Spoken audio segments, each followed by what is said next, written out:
나는 세인트 힐스 요양병원의 전용 지하 주차 공간에 차를 부드럽게 세웠다. 시동을 껐다. 1년 전 남편 주강훈은 설악산에서 예기치 않은 등반 사고로 심각한 뇌 손상을 입고 의사들이 말하는 식물인간이 되었다. 그날 이후 대한민국 최고급 사립 요양병원인 이곳은 나의 두 번째 집이 되었다. 엘리베이터가 소리 없이 올라갔다. 거울처럼 반짝이는 금속 벽에는 내 평온한 얼굴이 비쳤다. 1년 365일 출장을 제외하고는 비가 오나 눈이 오나 나는 이곳을 찾았다. 모두가 나를 현모양처의 표본이라 칭찬했다. 남편이 쓰러진 후 홀로 가정을 일으켜 세우고 헌신적으로 돌보며 곁을 떠나지 않았다고 그들은 강훈 씨가 복이 많다고 했다. 나는 이런 칭찬에 습관적으로 미소를 지었다. 주강훈님 보호자분 오셨어요. 김 팀장.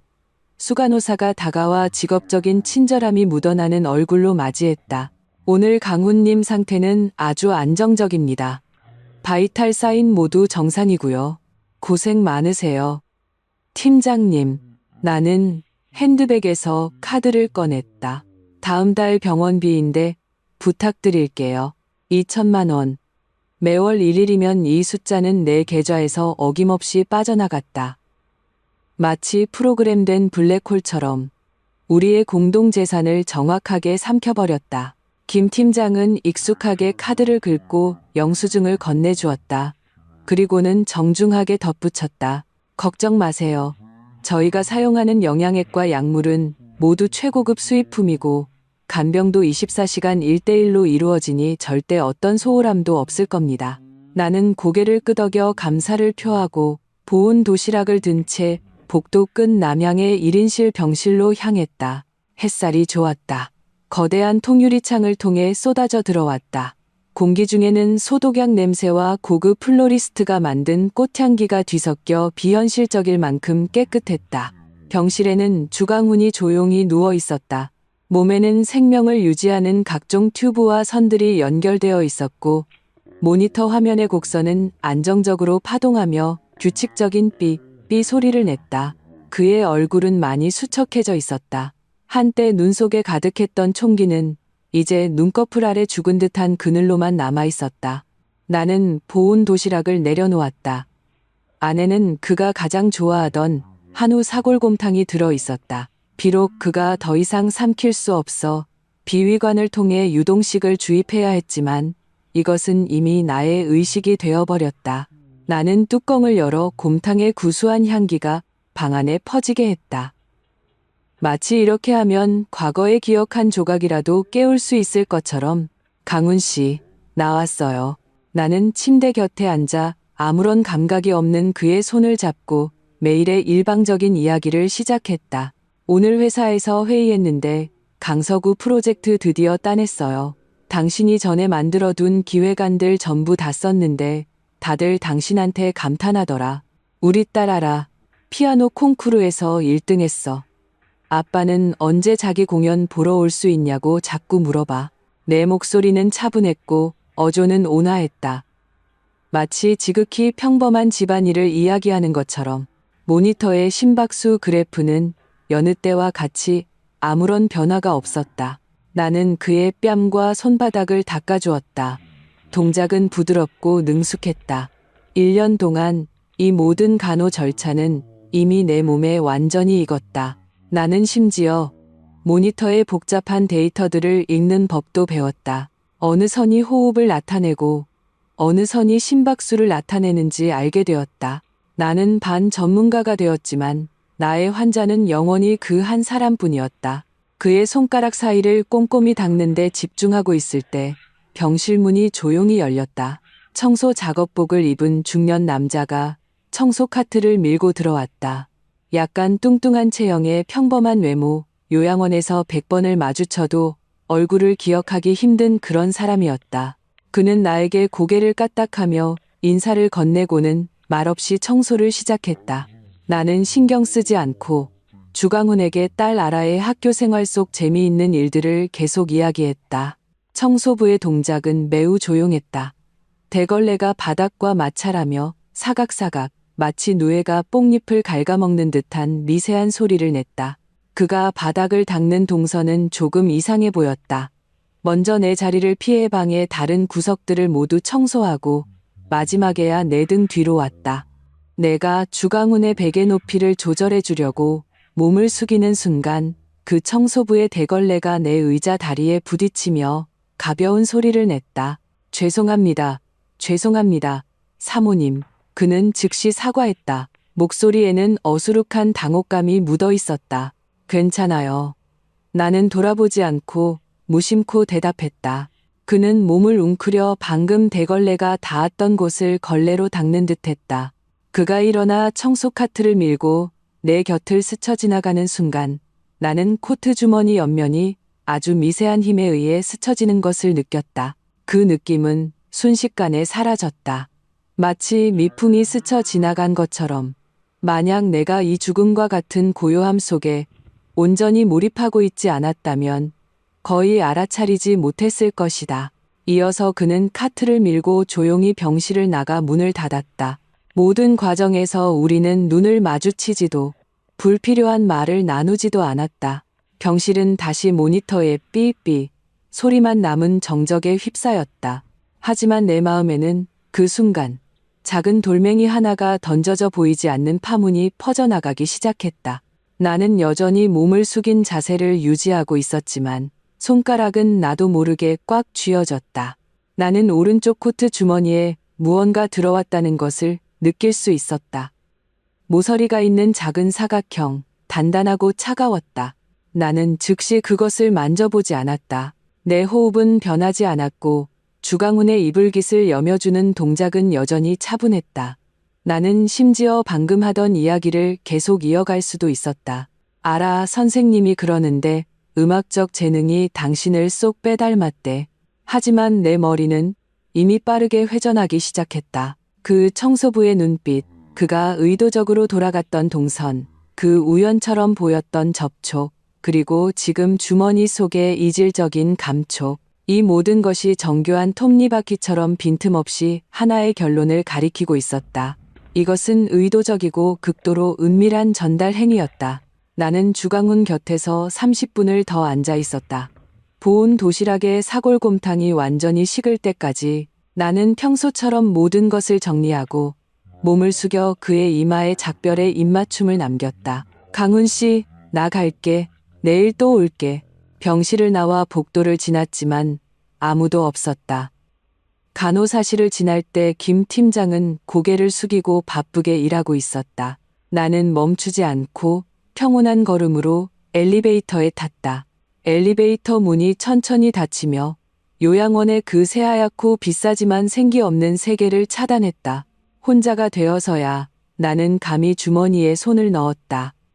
손끝에 닿은 것은 아주 작게 접힌 쪽지였다. 가장자리가 단단한 것으로 보아 힘을 주어 여러 번 접은 결과가 분명했다. 나는 꺼내지 않고 그저 손가락 끝으로 그것의 형태를 느끼며 거기에 아직 남아있는 다른 사람의 긴장감과 다급함을 느끼려 했다.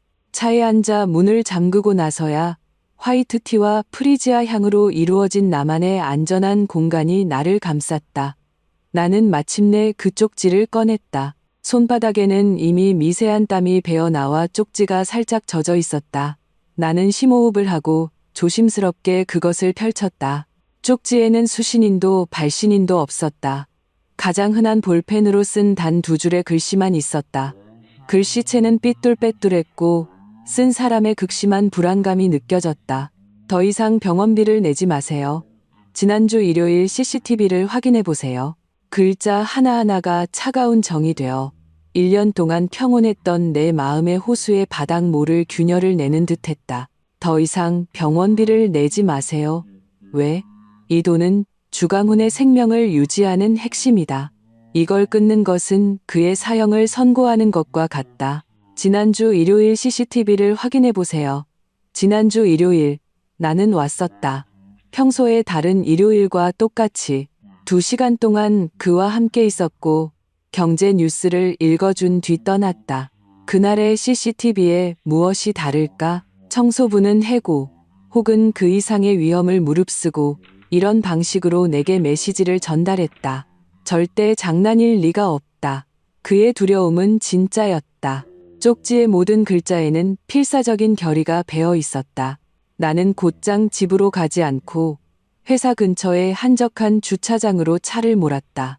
생각할 절대적으로 조용한 환경이 필요했다. 나는 그 쪽지를 반복해서 보며 그 조잡한 글씨체에서 더 많은 정보를 읽어내려 애썼다. 더 이상 병원비를 내지 마세요. 이 말 뒤에 숨겨진 의미는 나를 소름 끼치게 했다.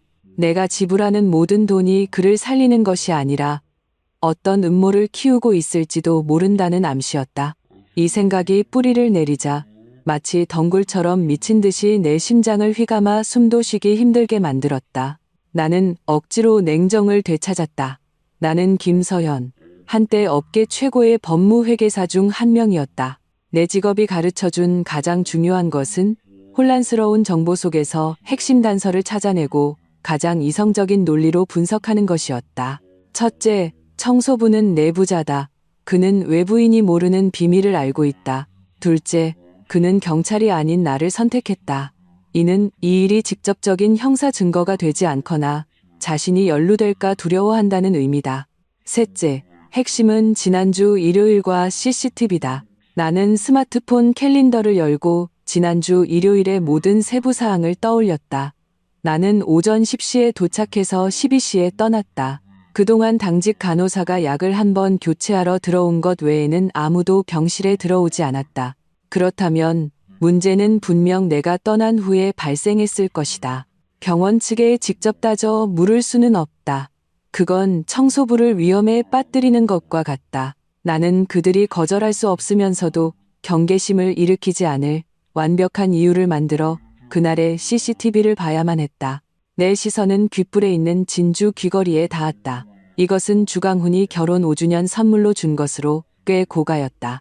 하나의 계획이 내 머릿속에서 빠르게 형성되었다. 나는 차에 시동을 걸었다. 얼굴에는 늘 그렇듯 평온함이 돌아와 있었다. 내 손안의 운전대는 곧 내가 장악하게 될 국면과도 같았다. 강훈 씨, 만약 당신이 정말 무슨 일을 당했다면 내가 맹세컨대 그걸 파헤쳐내겠어. 그 밑에 무엇이 묻혀있든 간에. 다음 날 아침, 나는 평소처럼 병실로 바로 가지 않고 원장실로 향했다. 세인트힐스 요양병원의 오 원장은 50대 남자로 금태 안경을 썼고 몸에서는 늘 은은한 백단향이 났다. 사업가라기보다는 학자처럼 보였다. 나를 보고 그는 조금 놀란 듯 했지만 이내 열정적인 미소를 지었다. 사모님, 오늘 어쩐 일로 이렇게 일찍 오셨습니까? 강훈님께 무슨 일이라도? 나는 적절하게 초조함과 안타까움을 드러냈다. 미간을 살짝 찌푸리고 말투에는 감지하기 어려운 당혹감을 섞었다. 오 원장님, 이렇게 이른 아침에 방해해서 정말 죄송합니다. 다름이 아니라 제가 강훈 씨 병실에 물건을 하나 두고 온 것 같은데 방금 간호사실에서는 못 봤다고 하네요. 아, 어떤 중요한 물건이길래 그러십니까? 너무 걱정 마시고 천천히 말씀해 보세요. 오 원장은 내게 앉으라고 권하며 직접 물을 한 잔 따라 주었다. 나는 자리에 앉으며 무의식적으로 핸드백 가장자리를 만지작거렸다. 이것은 긴장감을 표현하는 무의식적인 행동으로 과거 수많은 협상 상대에게서 관찰했던 것이었다. 제 진주 귀걸이 한쪽이에요.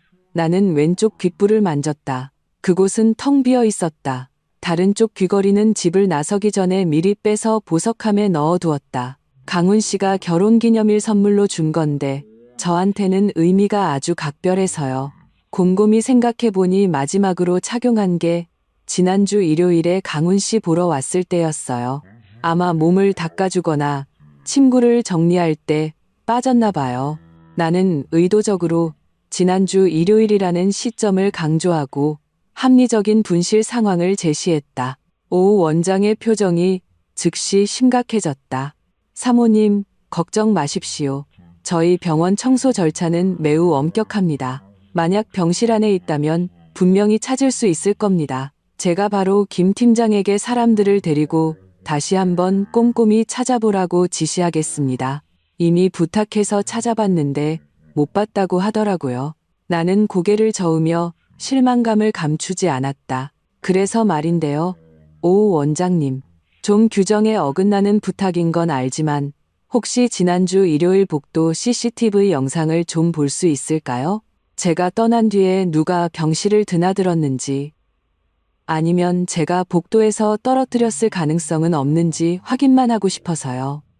그냥 마음이라도 편해지고 싶어서 그럽니다. 그 귀걸이가 저한테는 정말 소중해서요. 내 요청은 사랑하는 물건을 잃어버린 여자가 할 수 있는 가장 논리적인 행동처럼 들렸다. 초조하면서도 간절함이 섞여 있었다.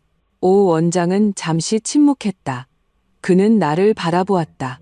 그 눈빛에는 사업가 특유의 살피고 평가하는 기색이 있었다. 최고급 요양원은 고객의 프라이버시와 만족도를 가장 중요시한다. 내 요구가 다소 특별하긴 하지만 이유가 충분하고 감정 표현도 적절했다. 나를 거절하는 것은 그들의 서비스와 보안에 문제가 있다고 인정하는 셈이 된다. 몇 초 후, 그는 고개를 끄덕이며 다시 그 온화한 미소를 지었다. 물론입니다, 사모님. 심정은 충분히 이해합니다. 규정은 규정일 뿐이고 사람이 먼저죠. 보안팀의 왕 팀장을 동행시켜 드릴 테니 편하게 보십시오. 다만 규정상 CCTV 영상은 복사할 수 없고 관제실에서만 확인하셔야 합니다. 정말 감사합니다, 원장님. 정말 감사해요. 나는 즉시 일어서서 마치 그가 나의 유일한 희망인 것처럼 감격에 겨운 표정을 지었다. 보안팀 왕 팀장의 안내를 받아 지하 1층 관제실에 도착했다. 벽면 전체의 스크린이 수많은 작은 사각형으로 나뉘어 요양원 곳곳의 실시간 화면을 보여주고 있었다. 왕 팀장은 매우 정중하게 내 요청에 따라 지난주 일요일 주강훈 병실 앞 복도 CCTV를 틀어주었다. 시간은 내가 떠난 12시 5분부터 시작되었다. 사모님, 천천히 보시고 필요하시면 언제든 불러주십시오. 왕 팀장은 의자를 가져다 주고는 나에게 비교적 사적인 공간을 남겨주기 위해 문가로 물러섰다. 나는 입으로는 네, 고맙습니다라고 말했지만 눈은 화면에 고정되어 있었다. 화면은 입의 속으로 재생되기 시작했다. 복도에는 간호사, 의사, 다른 환자들이 오갔고 모든 것이 지극히 정상적으로 보였다. 심장이 조금 빨리 뛰기 시작했고 손바닥에서는 땀이 났다. 그 청소부의 정보가 사실일까? 아니면 내가 괜한 걱정을 하는 걸까? 시간은 1분 1초 흘러갔다. CCTV는 이미 오후 3시를 넘어서고 있었다. 장시간 화면을 응시한 탓에 눈이 시큰거렸다. 내가 인내심을 거의 잃어가고 있을 때 화면에 익숙한 두 사람이 나타났다. 나의 시동생, 주강훈의 친동생인 주강민과 그의 아내 최유라였다. 그들 부부가 나타난 것은 이상하지 않았다. 주강훈이 사고를 당한 후 그들은 누구보다 슬퍼하며 매주 빠짐없이 문병을 왔다. 남들이 보기에는 형제애가 깊고 의리 있는 모범적인 가족이었다. 하지만 이상한 점은 그들 뒤에 한 남자가 더 있었다는 것이다. 그 남자는 몸에 잘 맞지 않는 흰 가운을 입고 마스크와 챙을 깊게 눌러 쓴 모자를 쓰고 있었다. 손에는 검은색 의료 가방을 들고 있었다. 그는 이 요양원의 의사가 아니었다. 나는 이곳을 1년 동안 드나들며 모든 의료진의 얼굴을 익히고 있었다. 내 숨이 순간 내쉬었다. CCTV 화면은 소리가 없었지만 나는 주강민이 그 의사와 낮은 목소리로 몇 마디 나누고 능숙하게 병실 초인종을 누르는 것을 볼 수 있었다. 곧 문이 열리고 세 사람은 안으로 들어갔다. 내 손가락이 옆에서 움츠러들며 손톱이 손바닥을 깊게 파고들었다. 그들은 왜 들어갔을까? 저 의사는 누구지? 왜 그의 방문을 주강훈의 아내인 내가 전혀 모르고 있었을까? 그들은 병실에 15분간 머물렀다. 빨리 감기 화면 속에서 15분은 순식간이었지만 나에게는 한 세기처럼 길게 느껴졌다. 내 머릿속에는 수많은 끔찍한 추측들이 스쳐 지나갔다. 15분 후 병실 문이 다시 열렸다. 주강민과 최유라가 먼저 나왔다. 두 사람의 얼굴에는 안도감과 긴장이 뒤섞인 이상한 표정이 서려 있었다. 그 의사는 그들 뒤를 따랐고 모자챙을 더욱 깊게 눌렀었다. 그는 거의 뛰다시피 복도 다른 쪽으로 빠르게 사라졌다. 주강민 부부는 바로 떠나지 않고 문 앞에 서 있었다. 최유라는 심지어 휴지를 꺼내 눈가를 닦으며 감정을 추스르는 듯했다. 주강민은 그녀의 등을 두드리며 무언가 위로했다. 이 장면은 만약 사전에 단서를 몰랐다면 중병에 걸린 가족을 문병한 후 슬픔을 감추지 못하는 정상적인 반응처럼 보였을 것이다. 그들은 1분 동안이나 그런 연기를 한 후에야 몸을 돌려 떠났다. 나는 즉시 화면을 멈추지 않고 화면 속 시간이 다음날 새벽으로 넘어갈 때까지 계속 지켜보았다. 그동안 다른 이상한 일은 없었다. 왕 팀장님, 시간을 오후 3시 15분경으로 되돌려 주시겠어요? 제 시동생 부부가 왔을 때요. 다시 한번 자세히 보고 싶어서요. 내 목소리는 찾는 것을 포기한 실망감에 지쳐 보였다. 네, 사모님. 왕 팀장은 즉시 마우스를 조작해 화면을 정확하게 되돌렸다. 이번에는 정상 속도로 재생 버튼을 눌렀다. 나는 흰 가운을 입은 그 남자를 뚫어지게 쳐다보며 그가 잠시 나타난 화면에서 더 많은 정보를 포착하려 애썼다. 그의 체형, 걸음걸이, 의료 가방을 든 자세, 그가 몸을 잘 가렸음에도 불구하고 나는 그가 몸을 돌리는 순간 그의 손목에 찬 시계를 포착했다. 그것은 금색 롤렉스였다. 다이얼 디자인이 다소 과시적이었고 그의 저렴한 흰 가운과는 전혀 어울리지 않았다. 나는 조용히 스마트폰 카메라를 화면으로 향하고 각도를 조절했다. 왕 팀장이 전화를 받는 틈을 타 재빨리 10여 초짜리 동영상을 녹화했다.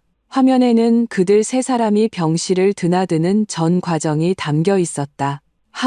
아무래도 여기에 떨어진 게 아닌가 봐요. 나는 한숨을 쉬며 스마트폰 화면을 끄고 완전히 포기한 듯한 표정을 지었다. 왕 팀장님, 시간 뺏어서 죄송합니다.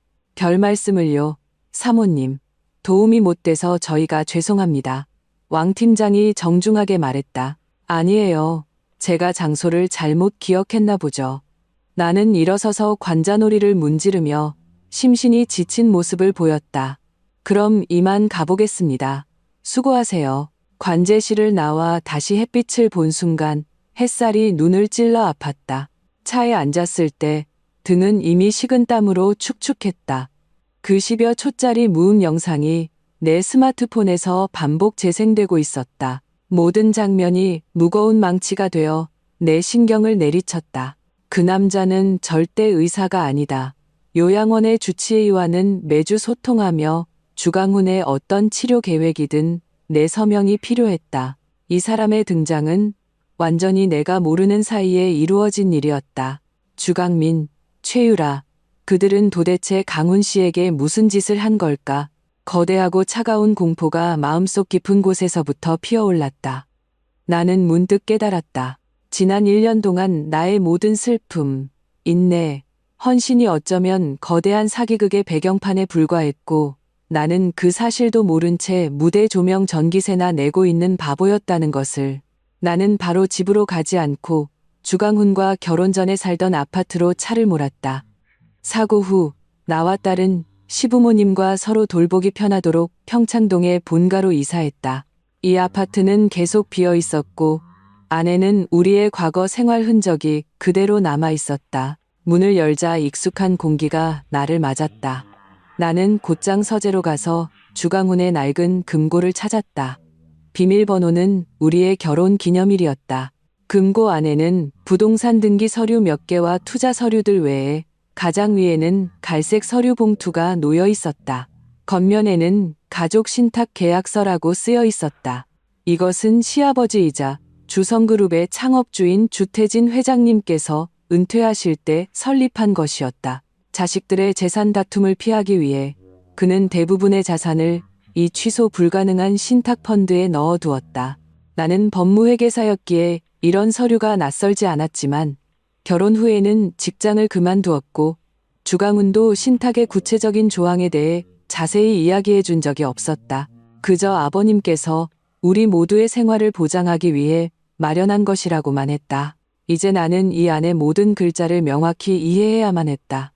내 손가락이 미세하게 떨리며 이 두꺼운 서류를 넘겼다. 전문적인 법률 용어와 금융 조항들이 내 눈앞에 펼쳐졌다. 나는 억지로 마음을 가라앉히고 한자 한자 읽어내려갔다. 신탁 구조는 명확했다. 수혜자는 그의 두 아들 주강훈과 주강민이었다. 제1순위 수혜자는 장남 주강훈. 그가 살아있는 동안 그는 매년 신탁에서 정해진 생활비를 받고 창업이나 주택 구매와 같은 특정 조건 하에 거액 인출을 신청할 수 있었다. 제2순위 수혜자는 차남 주강민. 그의 권리는 하나의 전제 위에 성립되었다. 내 시선은 계약서 제15조 사항에 고정되었다. 그 한 줄의 글자는 차가운 마력을 지닌 듯 내 피를 순간적으로 얼어붙게 만들었다.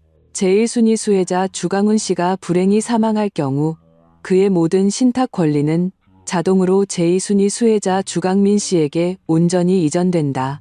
여기까지 읽었을 때 내 마음은 무겁게 가라앉았다. 하지만 보충 조항을 넘겼을 때 나는 비로소 더 이상 병원비를 내지 마세요라는 말의 모든 의미를 이해했다. 보충 조항 제3조는 수혜자의 행위 능력 상실에 대한 특별 규정이었다. 수혜자가 사고로 인해 민사행위 능력을 완전히 상실할 경우 신탁펀드는 그의 모든 정기적인 권리 지급을 중단한다. 단, 수혜자의 생명 및 건강권을 보장하기 위해 신탁관리인은 그의 법적 보호자가 제공하는 증빙에 따라 그의 모든 합리적인 의료, 간병 및 재활 비용을 전액 무제한으로 지급해야 한다. 그의 회복 또는 사망 시까지. 내 손에 들린 서류가 순간 천근만근 무거워졌다. 모든 것이 명확해졌다. 주강훈이 살아있는 한 비록 식물인간이라 할지라도 이 신탁펀드는 끝없는 구멍처럼 계속해서 그에게 천문학적인 요양비용을 지불할 것이다. 그리고 제2순위 수혜자인 주강민은 한 푼도 받지 못할 뿐만 아니라 장차 자신의 것이 될 막대한 재산이 비싼 영양액과 간병비로 매일같이 소모되는 것을 지켜봐야만 했다. 하지만 주강훈이 죽기만 하면 그 거대한 신탁펀드의 자산 제국은 즉시 온전히 그의 주머니로 들어오게 된다. 그래서 주강훈은 살아서는 안 되었다. 그는 죽어야만 했다. 그리고 그의 정당한 아내, 매달 2천만 원을 꼬박꼬박 지불하며 기적을 바라던 나는 주강민의 재산 상속길에 가장 크고도 우스꽝스러운 걸림돌이 되었던 것이다. 내가 쓰는 돈 한 푼 한 푼이 그의 부자 되는 길을 가로막고 있었던 셈이다. 그때 내 스마트폰이 진동했다. 절친인 변호사 박시연에게서 온 메시지였다. 나는 그 CCTV 동영상을 그녀에게 보내 그 의사의 신원을 알아봐 달라고 부탁했었다. 메시지는 짧았지만 글자 하나하나가 충격적이었다. 찾았어. 그 사람 이름은 이삼식. 의사가 아니라 강서구에 있는 한 불법 의약품 유통업체 영업사원이야. 그 회사는 출처불명의 특효약이나 금지 약물을 전문적으로 팔아. 지난달에 불법 판매로 자격 취소됐대. 서연아, 내 남편한테 도대체 무슨 일이 있는 거야? 나는 스마트폰 화면을 보았다. 눈앞이 캄캄해졌다. 불법 의약품 유통, 금지 약물, 그리고 친형이 죽기만을 바라는 시동생. 이것은 사고도 소홀함도 아니었다. 이것은 치밀하게 계획된 살인이었다. 그리고 이 살인은 어쩌면 내 눈앞에서 1년 내내 계속되고 있었을지도 모른다. 나는 시연에게 나중에 직접 만나서 얘기하자고 답하고 스마트폰을 껐다. 나는 그 신탁 계약서를 다시 금고에 잠갔다. 과거의 아름다운 추억으로 가득 찬 이 아파트를 나설 때 나는 마치 영혼이 분리되는 듯한 기분을 느꼈다.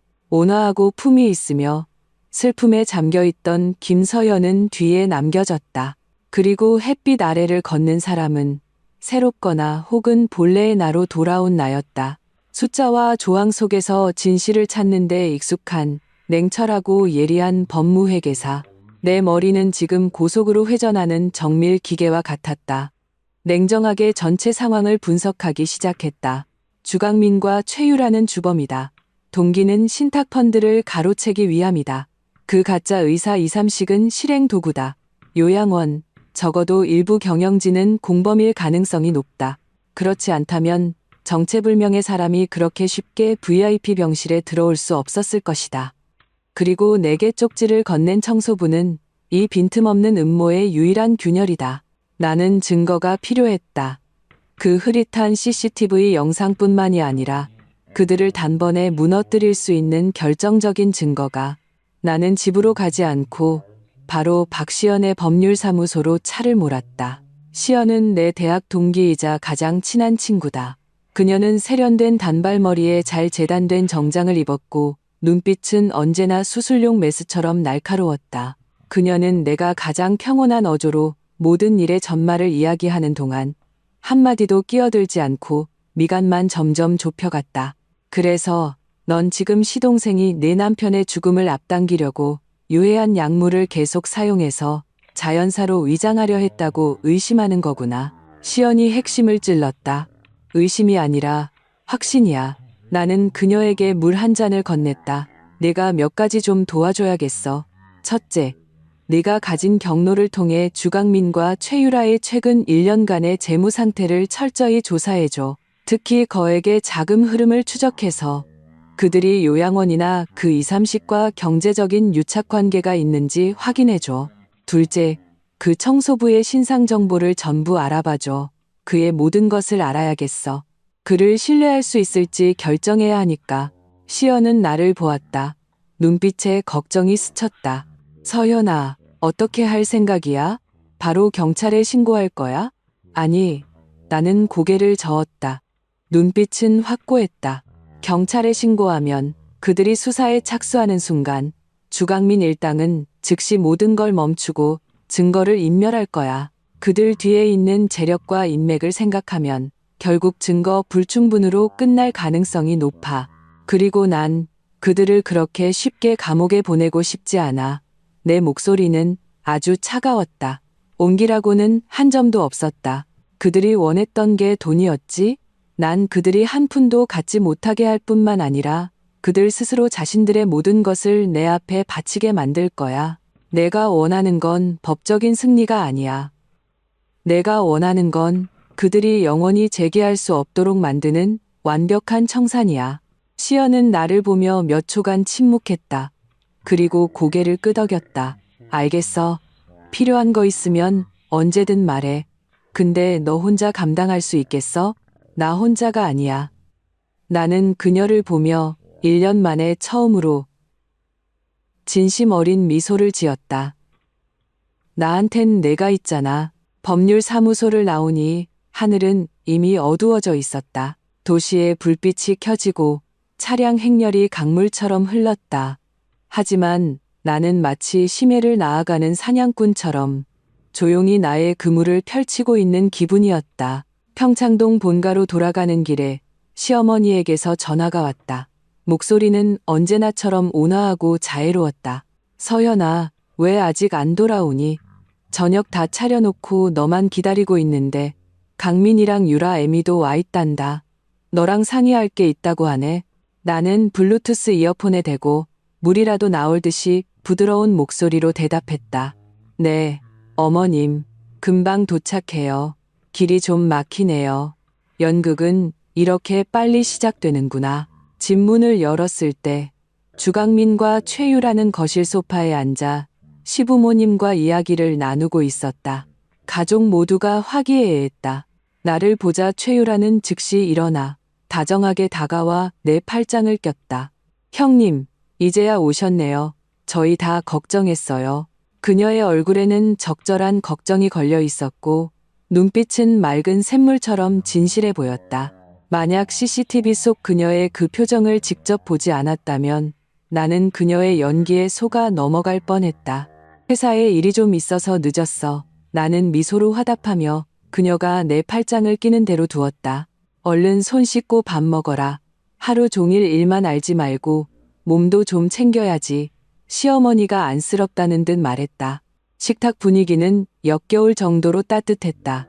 주강민은 계속해서 내게 반찬을 집어주며 안부를 물었고 최유라는 옆에서 딸 아라의 재롱을 이야기하며 시부모님을 웃게 만들었다. 그들이 이렇게 연기할수록 내 마음은 더욱 차가워졌다. 저녁 식사 후 가사도우미가 식기를 치우고 최유라가 내게 깎은 과일 한 접시를 가져다 주었다. 본론이 시작되었다. 주강민이 헛기침을 하고 무거운 표정으로 입을 열었다. 아버님, 어머님, 형수님, 드릴 말씀이 있습니다. 꼭 말씀드려야 할 것 같아서요. 그는 잠시 말을 멈추며 감정을 가다듬는 듯 했다. 최유라가 즉시 말을 받았다. 눈가가 붉어졌다. 아주버님에 관한 일이에요. 오늘 저희가 요양원에 갔는데 의사 선생님이 저희랑 면담을 하자고 하시더라고요.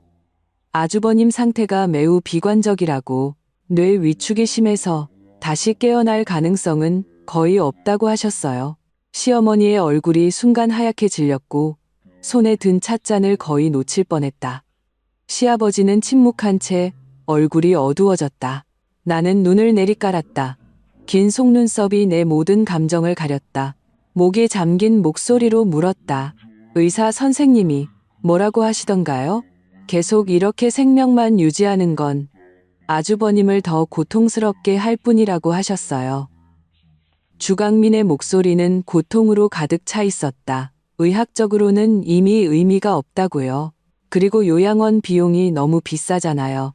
형수님 혼자서 그렇게 큰 회사를 이끌면서 이렇게 무거운 부담까지 지고 계시는 걸 저희가 보기에 너무 마음이 아파요. 그는 나를 보았다. 눈빛에는 헤아림과 안타까움이 가득했다. 그래서 저희 생각에는 이제 아주버님을 존엄하게 보내드리는 걸 고려해봐야 하지 않을까 싶어요.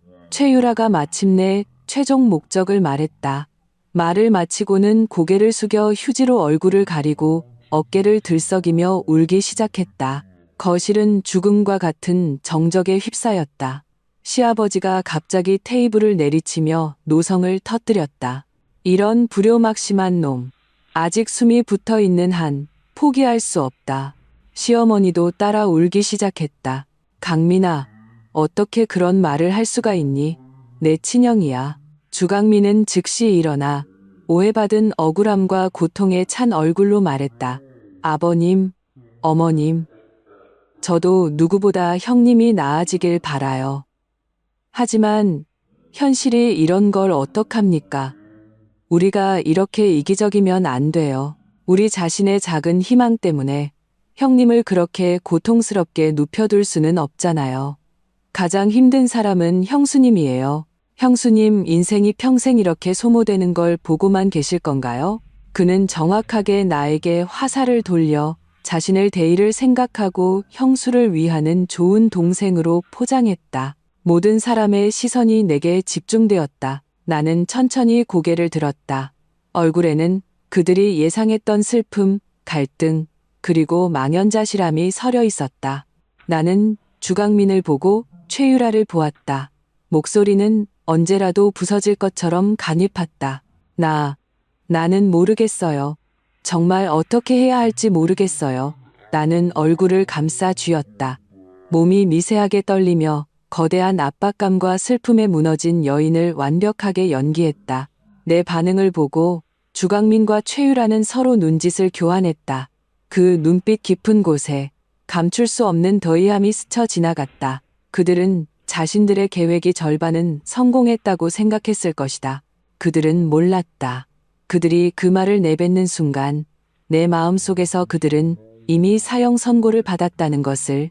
그날 밤 나는 시부모님 앞에서 심신이 지쳐 어찌할 바를 모르는 미망인을 연기했다. 주강민 부부는 끈질기게 설득하는 악역을 맡았다. 그들은 한 명은 회유하고 다른 한 명은 압박하며 시부모님께 치료를 포기했을 때의 여러 장점을 반복해서 설명했다. 형님을 편안하게 해주고 나의 부담도 덜어줄 수 있다고. 이 가족회의는 결국 시부모님의 눈물과 나의 침묵 속에서 아무런 결론 없이 끝났다. 하지만 나는 알았다. 미끼는 던져졌고 물고기가 미끼를 시험하고 있다는 것을. 나는 불을 더 지펴 그들이 완전히 경계심을 풀게 만들어야 했다. 다음 날 나는 회사에 가지 않고 은행의 자산관리사와 만남을 가졌다. 나는 일부러 주강민과 최유라가 자주 가는 카페로 장소를 정했다. 나는 최유라가 네일아트를 받으러 오는 시간을 계산해 창가 가장 눈에 잘 띄는 자리에 앉았다. 예상대로 30분도 채 안 되어 화려하게 차려입은 최유라가 카페 문 앞에 나타났다. 나와 자산관리사가 함께 있는 것을 보고 그녀는 잠시 멈칫하더니 이내 미소를 지으며 다가왔다. 형님, 정말 우연이네요. 여기 계셨어요? 그녀는 다정하게 인사를 건넸지만 시선은 우리 앞 테이블에 펼쳐진 서류들을 슬쩍 훑었다. 아, 유라 왔구나. 나는 고개를 들었다. 얼굴에는 피곤한 미소가 어려 있었다. 나는 서류를 덮었지만 의도적으로 자산환매 신청서라는 글자가 보이도록 한쪽 모서리를 노출했다. 내일 받으러 왔어? 네. 그녀는 내 맞은편 자리에 앉으며 아무렇지 않은 척 물었다. 형님은 무슨 일 하세요? 안색이 안 좋아 보이시는데 어젯밤에 잠을 잘못 주무셨나 봐요. 나는 한숨을 쉬며 미간을 문질렀다. 목소리에는 무력감이 가득했다. 별거 아니야. 그냥 왕 매니저님이랑 얘기 좀 했어. 회사 자금 사정이 요즘 좀 안 좋아서. 게다가 강훈 씨 일도 있고. 아, 이 얘기는 그만하자. 나는 말을 아끼며 재정적 압박에 숨막혀하는 여장부의 이미지를 자연스럽게 만들어냈다. 자산관리사는 내가 미리 부탁해둔 친구였다. 그는 눈치 빠르게 협조했다. 사모님 너무 걱정하지 마십시오. 사모님 명의의 부동산과 펀드들은 모두 가치가 높습니다. 지금 시세가 좋지 않아 급하게 처분하면 손해를 좀 보겠지만 현재의 어려움을 해결하는 데는 문제가 없을 겁니다. 최유라의 눈에 순간적으로 금빛이 스쳐 지나갔다. 거의 포착하기 힘들 정도로 빨랐다. 하지만 그녀의 얼굴에는 걱정이 더욱 짙어졌다. 그렇게 심각해요? 형님, 왜 저희한테 말씀 안 하셨어요? 강민 씨가 알면 분명 방법을 찾아봤을 텐데요. 우린 가족이잖아요. 너희는 이미 강훈 씨 일로 충분히 신경 썼는데 어떻게 또 폐를 끼치겠어. 나는 억지 미소를 지으며 커피잔을 들어 입가에 차가운 호선을 가렸다. 왕, 매니저님, 그럼 아까 말씀드린 대로 진행해 주세요. 최대한 빨리 처리 부탁드립니다. 자산관리사를 보내고 최유라는 즉시 내 손을 잡았다. 목소리는 간절했다. 형님, 절대 혼자 힘들어하지 마세요. 돈이 부족하면 저희가 같이 방법을 찾아볼게요. 강민 씨 회사도 요즘 어렵긴 하지만 저희가 전 재산을 팔아서라도 아주버님 일부터 챙겨야죠. 알았어. 고마워, 유라야. 나는 그녀의 손을 토닥였다. 눈가가 촉촉하게 붉어졌다. 나는 오늘 이 연극이 끝나면 최유라가 이 좋은 소식을 즉시 주강민에게 알릴 것이라는 것을 알았다. 파산 직전에 나는 그들에게 위협이 최소화될 것이다. 요양비조차 감당하기 힘든 형수는 당연히 그들이 아주버님을 존엄하게 보내드리는 것을 막을 능력도 기력도 없을 것이다. 예상대로 그날 오후 나는 요양원의 오 원장에게서 전화를 받았다. 그의 말투는 평소보다 더욱 열정적이고 간절했다. 먼저 주강훈의 상태에 대해 의례적인 안부를 묻더니 화제를 돌렸다. 사모님, 강민님께 들었는데 최근에 좀 어려움을 겪고 계시다고요? 오 원장의 목소리는 낮고 동정심으로 가득 차 있었다. 강훈님께서 저희 병원에 계신 지 1년이 되어서 저희도 정이 많이 들었습니다. 비용 문제 말인데요. 만약 정말 힘드시면 일단 미뤄두셔도 괜찮습니다. 저희 병원 측에서 먼저 대납해 드릴 테니 절대 부담 갖지 마십시오. 이 늙은 여우, 소식 한번 빠르군. 주강민은 내 재정 위기를 알게 된 후 즉시 요양원에 가서 병원 측을 안심시켰을 것이다. 내가 병원비를 끊어서 그들의 범행 장소가 사라지지 않도록. 오 원장의 이 말은 보기에는 어려울 때 돕는 것 같지만 실은 죽음을 재촉하는 독약이었다. 그가 친절할수록 그가 주강민과 한패라는 것이 더욱 분명해졌다. 나는 이 기회를 놓치지 않았다. 전화기 너머로 감동에서 거의 울음이 터질 듯한 목소리로 말했다. 오 원장님, 정말 감사합니다. 제가 정말 뭐라고 말씀드려야 할지 모르겠네요. 하지만 제가 더 이상 이렇게 질질 끌 수는 없어요. 강민 씨랑 유라 말이 맞아요. 제가 이렇게 이기적이면 안 되죠. 저 이제 마음 정했어요. 전화기 저편에서 잠시 침묵이 흘렀다. 그리고 오 원장은 더욱 부드러운 말투로 물었다. 사모님, 그 말씀은? 저 포기하기로 했어요. 내 목소리는 울먹이며 거의 흐느낌에 가까웠다. 그게 그 사람에게도 모두에게도 좋은 일일 거예요. 저 강훈 씨를 가장 기본적인 간호병동으로 옮겨주세요. 비싼 약물이나 물리치료는 다 중단해 주시고요. 그냥 그렇게 하늘의 뜻에 맡기겠어요. 나는 말을 마치고 전화를 끊었다. 그리고 소파에 몸을 던졌다. 방 안은 고요했다. 나는 울지 않았다.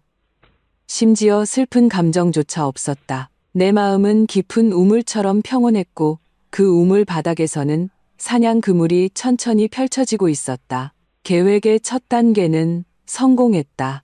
나는 나 자신을 방해자에서 동정받는 자로 성공적으로 바꾸었을 뿐만 아니라 주강훈에 대한 적극적인 치료를 자발적으로 포기했다. 이것은 의심할 여지 없이 주강민 부부의 행동에 마지막 장애물을 제거해주고 가장 날카로운 칼을 쥐어준 셈이다. 그들은 내가 현실에 완전히 무너져 모든 것을 포기했다고 생각할 것이다. 그들은 앞으로 무슨 일이 일어나든 내가 내면의 죄책감과 해방감 때문에 깊이 파고들지 않을 것이라고 믿을 것이다. 이제 남은 것은 기다림뿐이다. 내가 손을 놓은 것에 그들이 더위 양양해져 치명적인 허점을 드러내기를 기다리는 것. 그리고 이 기다리는 시간 동안 나는 더 중요한 일을 해야 했다. 나는 박시연에게 전화를 걸었다. 시연아, 청소부 자료는 어떻게 됐어? 찾았어. 시연의 목소리는 깔끔했다. 이름은 박철수, 45세, 시골 출신. 아내는 일찍 죽고 혼자 딸을 키우고 있어. 딸이 선천성 심장병을 앓고 있는데 맞는 심장 공여자를 기다리는 중이야. 수술비가 천문학적인 액수고 그는 돈을 벌기 위해 요양원에서 청소부와 간병 보조 두 가지 일을 하고 있어. 사회관계는 단순하고 성실하고 평판도 좋아. 유일한 약점은 그의 딸이야. 나는 듣고 나서 마음속으로 계획을 세웠다.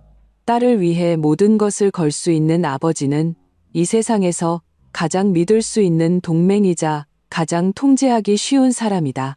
그 딸의 자료랑 주치의 연락처를 나한테 보내줘. 내가 말했다. 그리고 익명으로 국내 최고의 심장외과 전문의 팀을 섭외해줘. 서연아, 뭘 하려는 거야? 시연이 의아해했다. 사람의 마음을 사는 데는 수표가 아니라 진심이 필요해. 나는 담담하게 말했다. 주강민 일당이 돈으로 의사를 살 수 있다면 나는 미래로 증인을 살 거야. 전화를 끊고 나는 창밖에 짙은 어둠을 보았다. 나는 지금처럼 정신이 맑았던 적이 없었다. 이 전쟁은 단순히 강훈 씨를 위한 복수가 아니다. 이것은 나 자신을 위해, 내 딸 아라를 위해 본래 깨끗했어야 할 미래를 되찾기 위한 싸움이다. 주강민, 최유라, 당신들의 연극은 이제 막을 내릴 시간이야. 다음 무대는 내가 꾸미겠어. 내가 요양원의 치료 포기를 통보한 다음 날, 주강민과 최유라는 기다렸다는 듯이 찾아왔다. 이번에 그들은 정성껏 끓인 닭백숙을 들고 왔다. 최유라는 문을 들어서자마자 붉어진 눈으로 보온 도시락을 내 손에 쥐어주었다. 형님, 어제 하루 종일 안 나오셔서 걱정돼서 와봤어요. 제가 아침 내내 끓인 탕인데 따뜻할 때 좀 드시고 몸보신하세요. 그녀의 목소리는 부드럽고 안쓰러움이 묻어 있었다. 마치 내가 중병에 걸린 사람인 것처럼. 주강민은 옆에 서서 침통한 표정으로 나를 보며 한숨을 쉬었다. 형수님, 마음고생 심하신 거 알아요. 그런 결정을 내리시는 게 누구보다 고통스러우셨겠죠. 하지만 사람은 앞을 보고 살아야죠. 형수님은 아직 젊고 알아도 형수님이 필요하잖아요. 그들은 한 명은 회유하고 다른 한 명은 위로하며 배려심 깊은 가족의 연기를 극치로 끌어올렸다. 나는 닭백숙을 받아들고 마시지 않은 채 탁자 위에 놓았다. 나는 고개를 들었다. 눈에는 붉은 핏발이 서 있었고 얼굴은 창백했다. 슬픔에 완전히 잠식당한 모습이었다. 난 괜찮아. 내 목소리는 잠겨 있었고 숙취에 시달린 듯 피곤했다. 그냥 좀 피곤해서 그래. 알아요. 다 알아요. 최유라가 내 옆에 앉아 등을 가볍게 두드렸다. 마치 아이를 달래듯이. 형수님은 이미 충분히 잘하셨어요. 정말로요. 하늘에 계신 아주버님도 감사해 하실 거예요. 아주버님을 위해, 이 가정을 위해 너무 많이 희생하셨잖아요. 나는 소파에 기댄 채 그녀가 연기하는 대로 두었다. 그녀의 손가락은 차가웠고 내 피부에 닿자 역겨움이 밀려왔다. 그녀의 향수는 고가의 데저트 로즈였는데 진하고 공격적인 향이 지금은 마치 부패 직전의 마지막 향기처럼 느껴졌다. 주강민도 맞은편 소파에 앉아 나의 미래를 계획해주기 시작했다. 형수님, 회사 일이 힘드시면 저한테 맡기세요.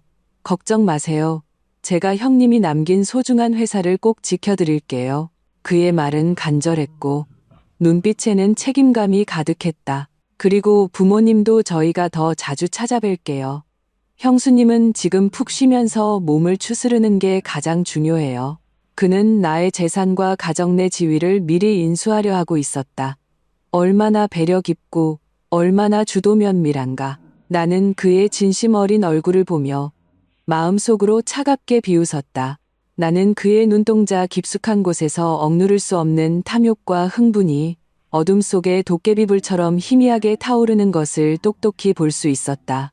고마워, 강민 씨, 유라야. 나는 적절한 때에 눈물 두 방울을 흘리며 연약하고 무력한 미망인의 이미지를 완벽하게 연기했다. 너희들이 있어서 난 안심이 돼. 나의 약한 모습은 그들의 마지막 경계심마저 완전히 허물었다. 최유라는 아라의 학교 생활이나 최근에 마음에 둔 명품 가방 같은 가벼운 화제를 꺼내며 이런 방식으로 나를 위로하려 했다. 주강민은 가끔씩 끼어들며 앞으로 우리가 형수님의 가장 든든한 버팀목이 될 것이라는 분위기를 조성했다.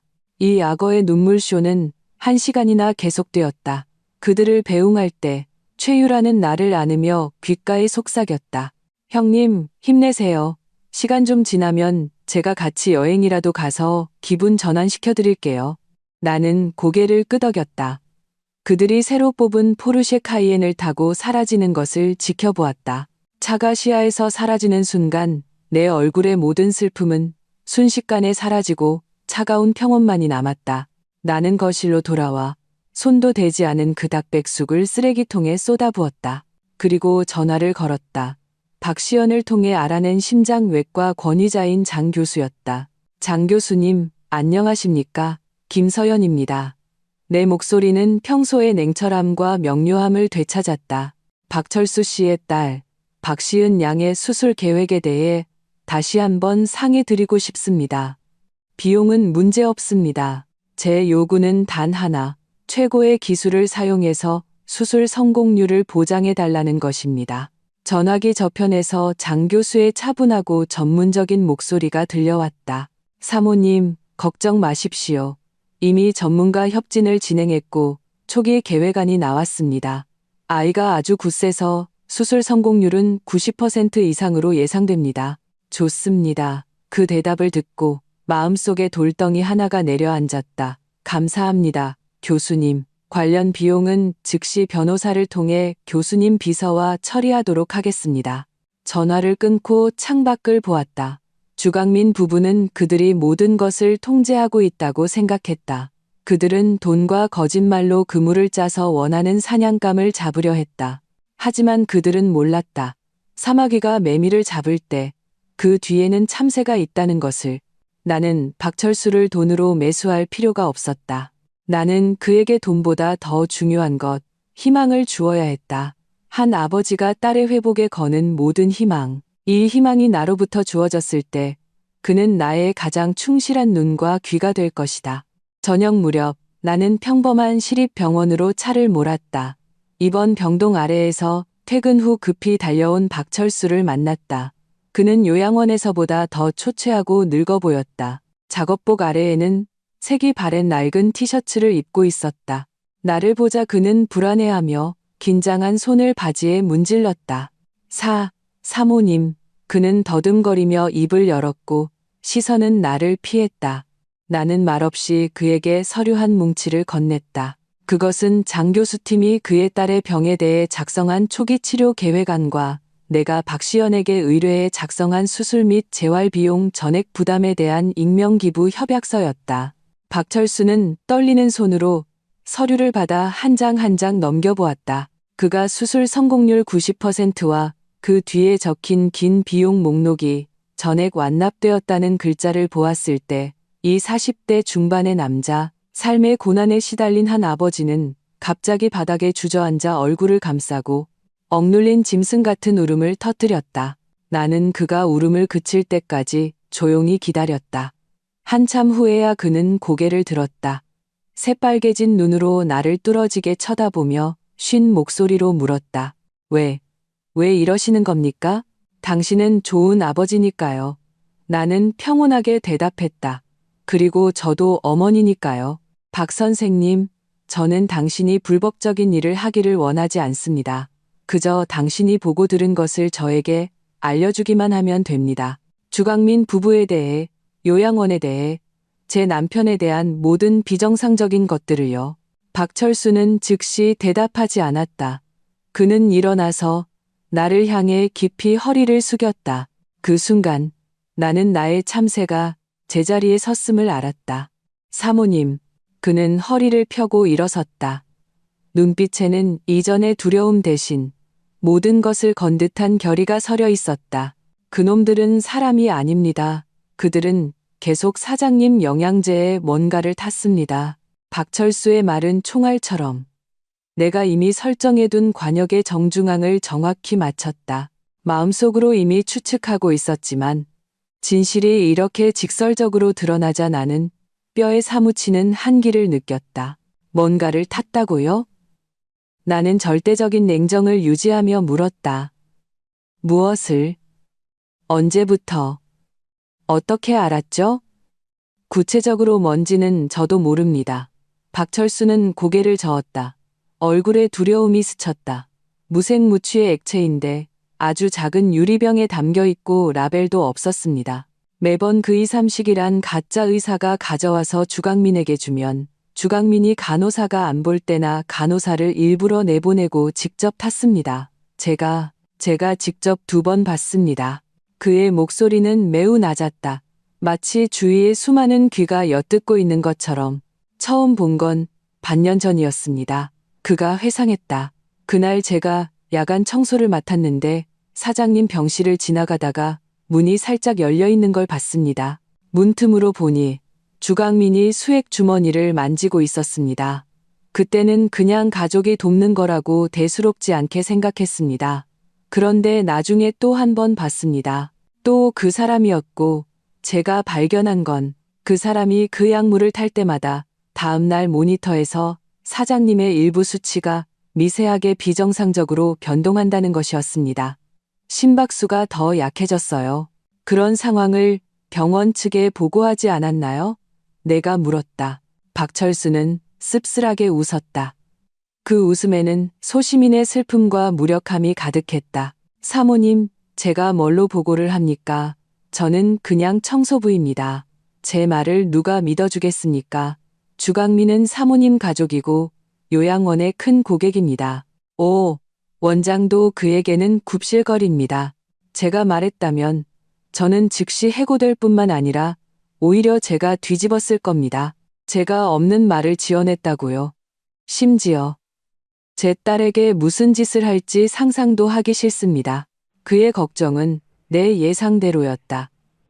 돈과 권력으로 구축된 이익 공동체 안에서 밑바닥 청소부의 증언은 깃털처럼 가벼웠다. 잘했어요. 침묵하는 것이 자신을 보호하는 가장 좋은 방법이었어요. 나는 그의 행동을 긍정해주고 화제를 돌렸다. 하지만 이제 상황이 달라졌어요. 당신이 계속 내 눈이 되어줘야겠어요. 하지만 더 조심해야 합니다. 지금부터 주강민과 최유라가 요양원에 오는 시간, 그리고 그들이 접촉한 모든 사람, 나눈 모든 대화를 기록해주세요. 들을 수 있는 한 전부요. 가장 중요한 것은 그들이 영양제에 타는 그 액체 샘플을 어떻게든 구하는 겁니다. 할 수 있겠어요? 나는 그를 보았다. 이 임무는 매우 위험했다. 조금만 실수해도 그는 발각될 것이다. 박철수의 눈에 잠시 갈등이 스쳤다. 하지만 병상에 누워있는 딸을 생각하자 그 갈등은 즉시 결의로 변했다. 해보겠습니다. 그가 이를 악물고 말했다. 그들은 사모님께서 이미 포기했다고 생각해서 경계심이 많이 풀렸을 겁니다. 주강민은 요즘 오 원장이나 주치의와 자주 만나는데 제가 인공호흡기 고장 같은 단어들을 언급하는 걸 들었습니다. 인공호흡기 고장. 이 몇 글자는 내 심장을 철렁하게 만들었다. 나는 그들의 다음 계획을 즉시 알아차렸다. 그들은 약물로 주강훈의 생명을 천천히 소모시키는 것에 만족하지 못했다. 그건 너무 느리고 변수가 많았다. 그들은 사고를 만들고 싶어 했다. 합리적으로 보이고 책임을 추궁할 수 없는 의료사고. 그리고 나는 이미 연명치료 포기에 서명했다. 만약 주강훈이 인공호흡기 고장으로 사망한다면 법적으로 이것은 아무도 책임질 필요 없는 비극이 될 것이다. 정말 교활한 수법이었다. 알았어요. 내 목소리에는 어떤 동요도 느껴지지 않았다. 박 선생님, 기억하세요. 당신의 최우선 임무는 자신을 보호하는 겁니다. 어떤 상황에서도 샘플에 대해 노출되지 마세요. 최선을 다하되 구하지 못해도 괜찮습니다. 당신의 안전이 어떤 증거보다 중요합니다. 나는 그에게 추적이 불가능한 새 휴대폰을 주어 우리만의 연락수단으로 삼게 했다. 박철수와 헤어진 후 나는 차에 앉아 한참 동안 시동을 걸지 못했다. 밤의 장막이 완전히 도시를 뒤덮었고 네온사인이 반짝이며 하늘을 기이한 자릿빛으로 물들였다. 주강민의 계획은 내 생각보다 더 악랄하고 치밀했다. 그는 살인을 할 뿐만 아니라 모든 책임을 깨끗이 떠넘기려 하고 있었다. 나는 더 이상 수동적으로 그들이 움직이기를 기다릴 수 없었다. 나는 그들이 손을 쓰기 전에 먼저 공격해서 그들의 아킬레스건을 잡아야 했다. 재무 문제, 그것은 모든 탐욕스러운 자들의 가장 취약한 부분이다. 이후 며칠 동안 나는 완전히 다른 전투에 몰두했다. 나는 주강훈 명의의 자산을 정리하고 향후 생활 계획을 세워야 한다는 명분으로 주강민이 그동안 대리로 관리해온 가족 사업 일부의 장부를 정당하게 요구했다. 주강민은 조금도 의심하지 않았다. 그의 눈에 과거의 법무회계사였던 나는 이미 은퇴한 지 오래되어 호의호식하는 가정주부일 뿐 복잡한 재무제표를 이해할 리 없었다. 게다가 그는 이미 가족의 정기 감사를 대비해 완벽한 가짜 장부를 준비해 두었다. 그는 아주 흔쾌히 두꺼운 서류 뭉치를 내게 건네며 가식적으로 당부했다. 형수님, 이거 되게 복잡한 거예요. 이해 안 되는데 억지로 보지 마시고 궁금한 거 있으면 언제든 저한테 물어보세요. 그래, 고생했어, 강민 씨. 나는 미소로 받으며 마음속으로 냉소했다. 그는 몰랐다. 그가 내 손에 쥐어준 것은 장부가 아니라 그 자신의 사망진단서라는 것을. 나는 꼬박 3일 밤을 새워 아파트 서재에 틀어박혔다. 커피와 진한 차가 나의 유일한 동반자였다. 나는 그 완벽해 보이는 재무제표, 거래 내역, 증빙 서류들을 모두 해체하고 다시 재구성했다. 내 머리는 최고 속도의 분석기가 되었다. 모든 숫자, 모든 소수점이 나의 심사 아래에서 숨을 곳이 없었다. 최고의 법무회계사에게 완벽한 가짜 장부는 그 자체로 가장 큰 허점이다. 왜냐하면 그것은 너무 완벽해서 비즈니스 논리의 정상적인 상태와 맞지 않기 때문이다. 주강민은 영리했지만 뼛속까지는 단기적인 이익을 꿰는 도박꾼이었다. 이런 성격은 그의 자금 운용에 반드시 반영될 수밖에 없었다. 마침내 사흘째 새벽 4시, 나는 해외 운송비에 관한 눈에 띄지 않는 보고서 한 장에서 미세한 이상을 발견했다. 파나마의 한 해운 회사에 지불된 비용이 정상적인 시장 가격보다 3% 높았다. 이 차액은 크지 않아서 정상적인 환율 변동이나 수수료로 간주되어 무시되기 쉬웠다. 하지만 이 3%는 마치 눈밭 위의 핏방울처럼 순식간에 사냥감의 흔적을 드러냈다. 나는 즉시 국제재무정보 조회 시스템을 통해 그 파나마 회사의 등록 정보를 조회했다. 결과는 그곳이 전형적인 페이퍼 컴퍼니라는 것을 보여주었다. 등록 주소는 사서함이었고 주주 정보는 완전히 익명이었다. 그리고 그 회사의 주요 거래 대상은 주강민이 책임지고 있는 이 자회사뿐이었다. 단서는 여기서 끊겼지만 나는 이것이 절대 끝이 아니라는 것을 알았다. 나는 다른 방향으로 접근했다. 이 페이퍼 컴퍼니를 추적하는 대신 역으로 주강민의 개인 자산을 조사하기 시작했다. 시연이 전해준 자료에 따르면 주강민은 1년 전 마카오 카지노에서 거액의 손실을 기록한 적이 있었다. 그리고 그 직후 그는 기적적으로 모든 빚을 갚았다. 그 돈은 어디서 났을까? 나는 그 운송비 지불 시점과 주강민이 도박빚을 갚은 시점을 비교했다. 둘은 24시간도 채 차이가 나지 않았다. 답은 명백했다. 그는 해외 운송비를 부풀려 보고함으로써 회사 자금을 합법적인 방식으로 그 파나마 페이퍼 컴퍼니로 옮기고 다시 불법 환치기를 통해 자신의 돈으로 세탁하여 도박 빚을 메운 것이었다. 이것은 단순히 분식회계가 아니었다. 이것은 횡령이고 자금 세탁이었다. 어느 하나만으로도 그를 감옥에 보내기에 충분했다. 나는 모든 증거의 연결고리, 즉 데이터 분석, 자금 흐름도, 시간대 비교 등을 정리하여 완벽한 보고서를 만들었다. 이 보고서는 가장 날카로운 수술용 메스처럼 주강민의 화려한 겉모습 아래 이미 썩어 문드러진 내면을 정확하게 해부했다. 내가 보고서를 완성하는 마지막 순간 박철수와 연락하던 휴대폰이 진동했다. 메시지는 짧았다. 사진 한 장과 한 문장. 사진에는 투명한 액체가 담긴 작은 유리 앰플이 찍혀 있었다. 그 문장은 의사랑 약속 잡았대요. 내일 밤에 움직일 겁니다였다. 박철수가 보낸 사진은 화질이 좋지 않았다. 극도의 긴장 상태에서 몰래 찍은 듯했다. 병에는 아무런 라벨도 없었다. 하지만 그가 큰 위험을 무릅쓰고 얻어낸 이 물증은 내일 밤에 움직일 겁니다라는 경고와 함께 낙타의 등을 부러뜨리는 마지막 지푸라기가 되었다. 나는 컴퓨터 화면에 방금 완성된 재무 분석 보고서와 휴대폰의 사진을 번갈아 보았다. 차가운 분노가 가슴 속에서 타올랐다. 주강민. 그는 자신의 친형을 살해하려 했을 뿐만 아니라 가족 기업을 갉아먹는 좀도둑이었다. 나는 즉시 사진을 박시연에게 전달하며 한 문장을 덧붙였다. 가장 신뢰할 수 있는 경로로 이 안의 성분을 즉시 분석해줘. 그리고 나는 그 재무보고서를 암호화하여 박시연의 이메일로 보냈다. 제목은 주강민의 묘비명이었다. 이 모든 것을 마치자 하늘은 이미 희미하게 밝아오고 있었다. 나는 밤을 새웠지만 정신은 이상할 정도로 흥분되어 있었다. 사냥감은 이미 사정거리 안에 들어왔다. 이제 마지막 함정을 설치할 시간이었다.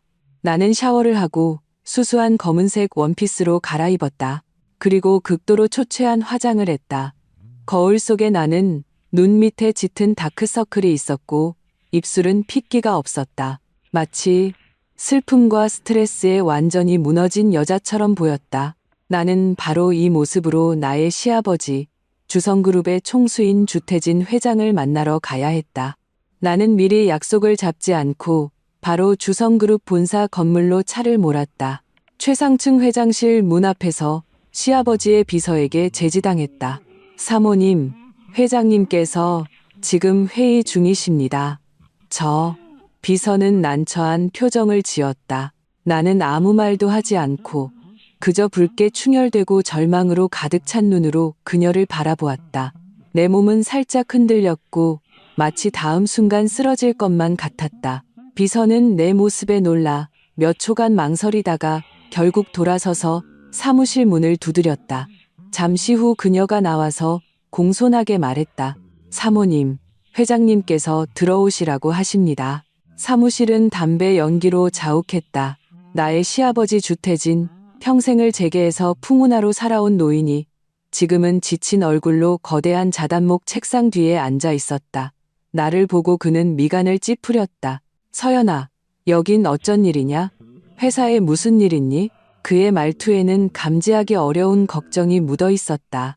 나는 대답하지 않고 그에게 다가가 서류 한 장을 조용히 그의 책상 위에 놓았다. 그것은 주강민의 재무 보고서가 아니라 연명치료 중단 동의서였다. 나는 이미 내 이름을 서명해 두었다. 아버님. 내 목소리는 갈라져 있었고 부서질 듯했다. 더는 못 버티겠어요. 강민 씨랑 유라 말이 맞아요. 제가 더 이상 강훈 씨를 이렇게 붙잡고 있을 수 없어요. 이건 누구에게나 고통일 뿐이에요. 주태진은 그 동의서를 집어들었다. 혼탁한 눈에 놀라움이 스쳐 지나갔고 이내 깊은 고통과 무력감이 뒤따랐다. 그는 한참 동안 침묵했다. 내가 공기 중에 먼지가 떨어지는 소리를 들을 수 있을 정도로 길게. 정말 결정한 거냐? 그가 마침내 입을 열었다. 목소리는 늙고 무거웠다. 네, 결정했어요. 나는 고개를 끄덕였다. 눈물이 적절하게 흘러내렸다. 강민 씨가 요양원 쪽이랑 다 얘기해뒀다고 해요. 그냥 요 며칠 안에 조용히 보내주려고요.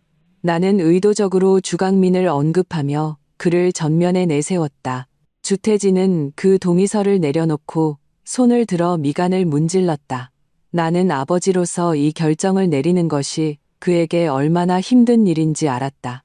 하지만 기업가로서 그의 뼛속에는 이성과 결단력이 있다는 것도 더 잘 알았다. 주강훈의 상태는 그가 누구보다 잘 알았다. 계속 돈을 쏟아붓는 것은 감정적인 자기 위안에 불과했다. 네가 이미 결정했다면 내 뜻대로 하거라. 그는 손을 저으며 더 이상 나를 보고 싶지 않은 듯했다. 집안에는 내가 얘기하마. 너도 너무 상심하지 말아라. 감사합니다, 아버님. 나는 일어서서 깊이 허리를 숙이고 비틀거리며 사무실을 나섰다. 내 등 뒤에서 나는 주태진이 전화를 들어 주강민의 번호를 누르는 것을 보지 못했다. 나는 차를 몰고 목적 없이 거리를 헤맸다. 나는 시아버지가 지금쯤 주강민에게 상황을 확인하고 있을 것이고 주강민 또한 내가 완전히 무너져 포기했다는 소식을 그에게 전하며 모든 공을 자신에게 돌리고 자신의 가문을 위해 대의를 생각하는 공신으로 포장할 것이라는 것을 알았다. 모든 것이 내 각본대로였다. 오후에 박시연에게서 전화가 왔다. 그녀의 목소리는 매우 심각했다. 서연아, 분석 결과 나왔어. 그 액체의 주성분은 고농도의 석신일콜린이야. 석신일콜린, 내 심장이 쿵 내려앉았다. 내가 의학을 전공한 것은 아니지만 이것이 외과 수술 마취에 사용되는 강력한 근육 이완제라는 것은 알았다. 과다 사용 시 이것은 빠르게 호흡근 마비를 일으켜 질식사를 유발할 수 있었다. 그리고 가장 끔찍한 것은 이 약물은 인체 내에서 대사가 매우 빨라 사후부검에서 발견하기가 매우 어렵다는 것이었다. 그들은 거의 추적이 불가능한 완벽한 살인을 선택한 것이었다. 알았어.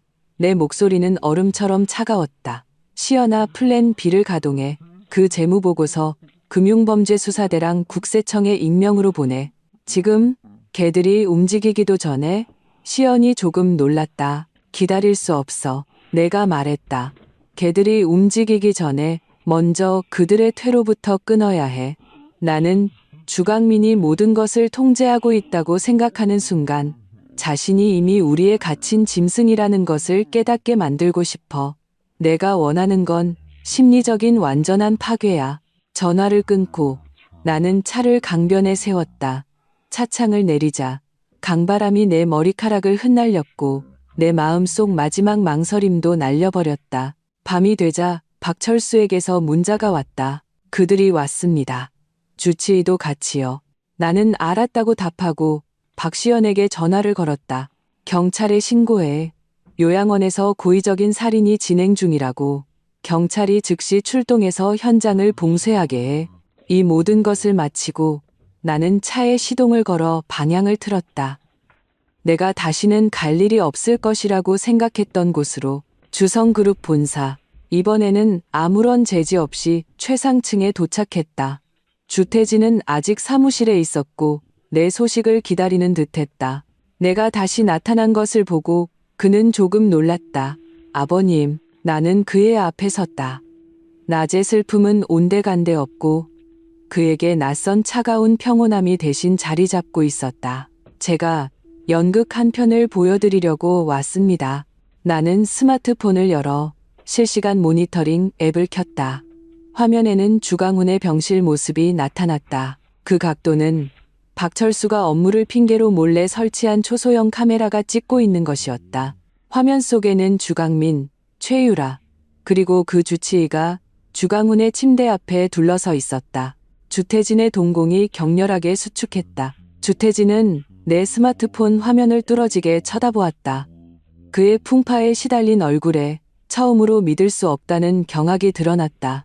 그는 평생을 살면서 재계의 온갖 음모와 술수를 겪었지만 가장 추악한 장면이 자신의 집안에서 자신의 친아들에 의해 연출될 것이라고는 상상도 못했을 것이다. 스마트폰 화면은 소리가 없었지만 그 무음의 동작들은 어떤 언어보다 더 큰 충격을 주었다.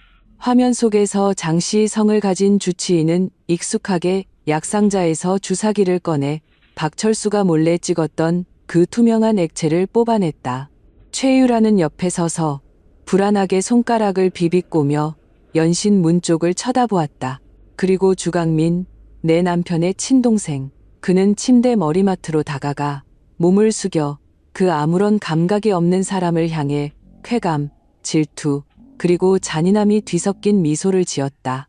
나는 심지어 그의 입모양을 읽을 수 있었다. 그는 이렇게 말하고 있었다. 형, 나 원망하지 마. 그리고 그는 의사가 건넨 주사기를 받아들고 망설임 없이 주강훈의 팔에 있는 정맥 주사 라인에 연결하려 했다. 주사침이 연결구에 닿으려는 바로 그 순간 주태진은 의자에서 벌떡 일어났다. 극도의 분노로 몸이 격렬하게 떨렸다.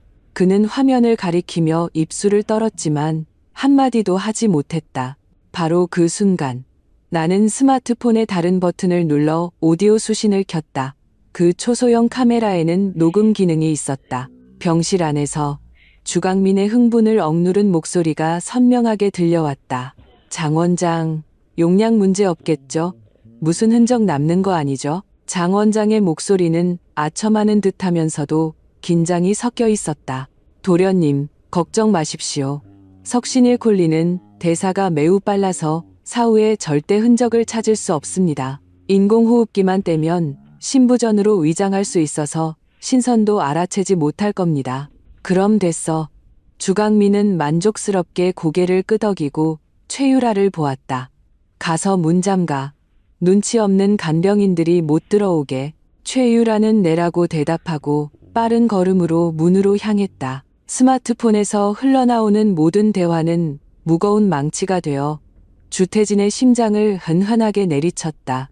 그의 아직은 강건해 보이던 얼굴이 순식간에 무너져 내렸고 눈빛의 빛이 점점 꺼져나가 잿빛으로 변했다. 짐승, 정말 짐승 같은 놈. 그는 중얼거렸다. 몸이 휘청이며 거의 서 있지도 못할 정도였다. 나는 그를 부축하지 않았다. 나는 그저 조용히 그를 바라보았다. 한때는 존경받던 이 가장이, 자신이 자랑스러워하던 가정이 어떻게 내부에서부터 썩어 문드러지는지를 직접 목격하는 것을. 아버님, 이게 전부가 아닙니다. 나는 평온하게 입을 열었다. 그리고 출력해온 재무보고서를 그의 앞에 놓았다. 이건 강민 씨가 몇 년간 회사를 대리 경영하면서 아버님과 주씨 가문을 위해 창출한 재산입니다. 주태진은 떨리는 손으로 그 보고서를 집어들었다. 그는 첫 페이지의 요약만 보고도 동공이 다시 한번 확대되었다. 횡령, 자금 세탁, 불법 자산 이전. 모든 죄목이 주씨 가문의 100년 명예를 한순간에 무너뜨리기에 충분했다.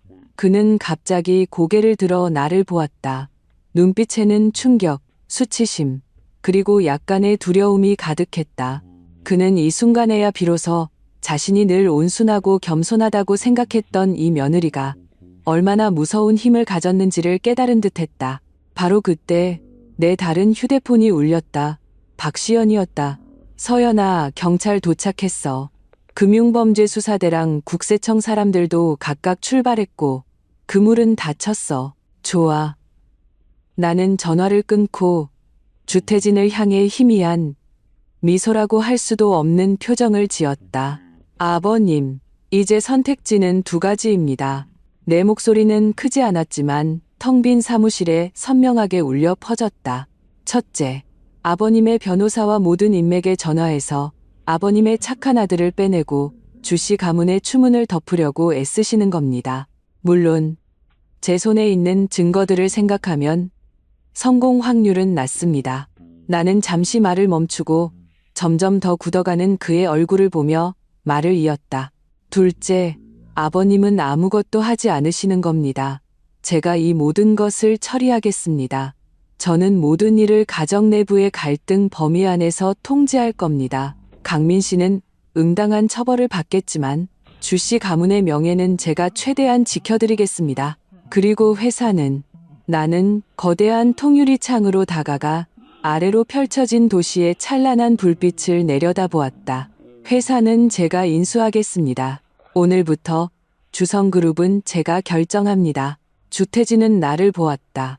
마치 완전히 낯선 괴물을 보는 듯했다.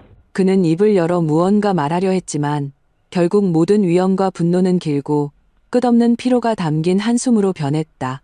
그는 천천히 의자에 다시 앉았다. 온몸의 기력이 다 빠져나간 듯 순식간에 10년은 늙어 보였다. 내 뜻대로 하거라. 나는 더 이상 그를 쳐다보지 않고 돌아서서 사무실을 나섰다. 나는 이 문을 나서는 순간부터 주씨 가문의 시대가 바뀌었다는 것을 알았다. 내가 아래층으로 내려가는 동안 세인트 힐스 요양원에서는 또 다른 큰 연극이 상연되고 있었다. 최유라가 문을 잠그고 주강민이 비웃으며 주사기를 꽂으려는 순간 병실 문이 외부의 거대한 힘에 의해 거칠게 열렸다. 몇 명의 제복 입은 경찰들이 신의 군대처럼 들이닥쳤다. 경찰이다. 움직이지 마. 주강민의 손에 있던 주사기가 쨍소리를 내며 바닥에 떨어졌다. 투명한 액체가 사방으로 튀었다. 그와 최유라, 그리고 장 원장. 세 사람의 얼굴 표정은 순간적으로 굳어버렸다.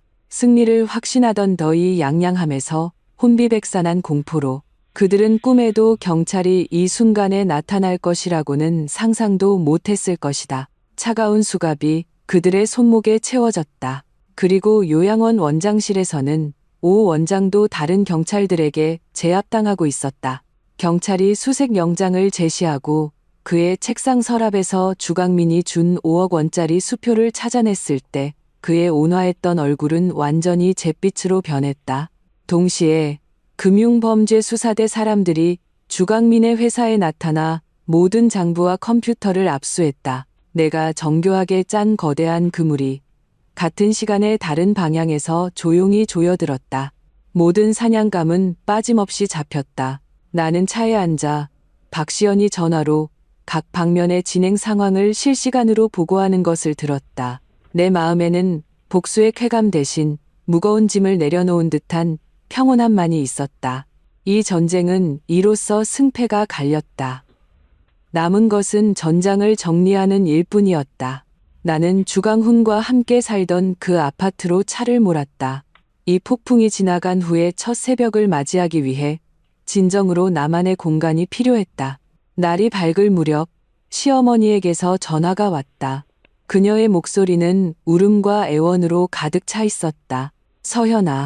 서연아, 우리 강민이 좀 살려다오. 걔가 그냥 한순간 정신이 나갔던 거야. 우리 아라를 봐서라도.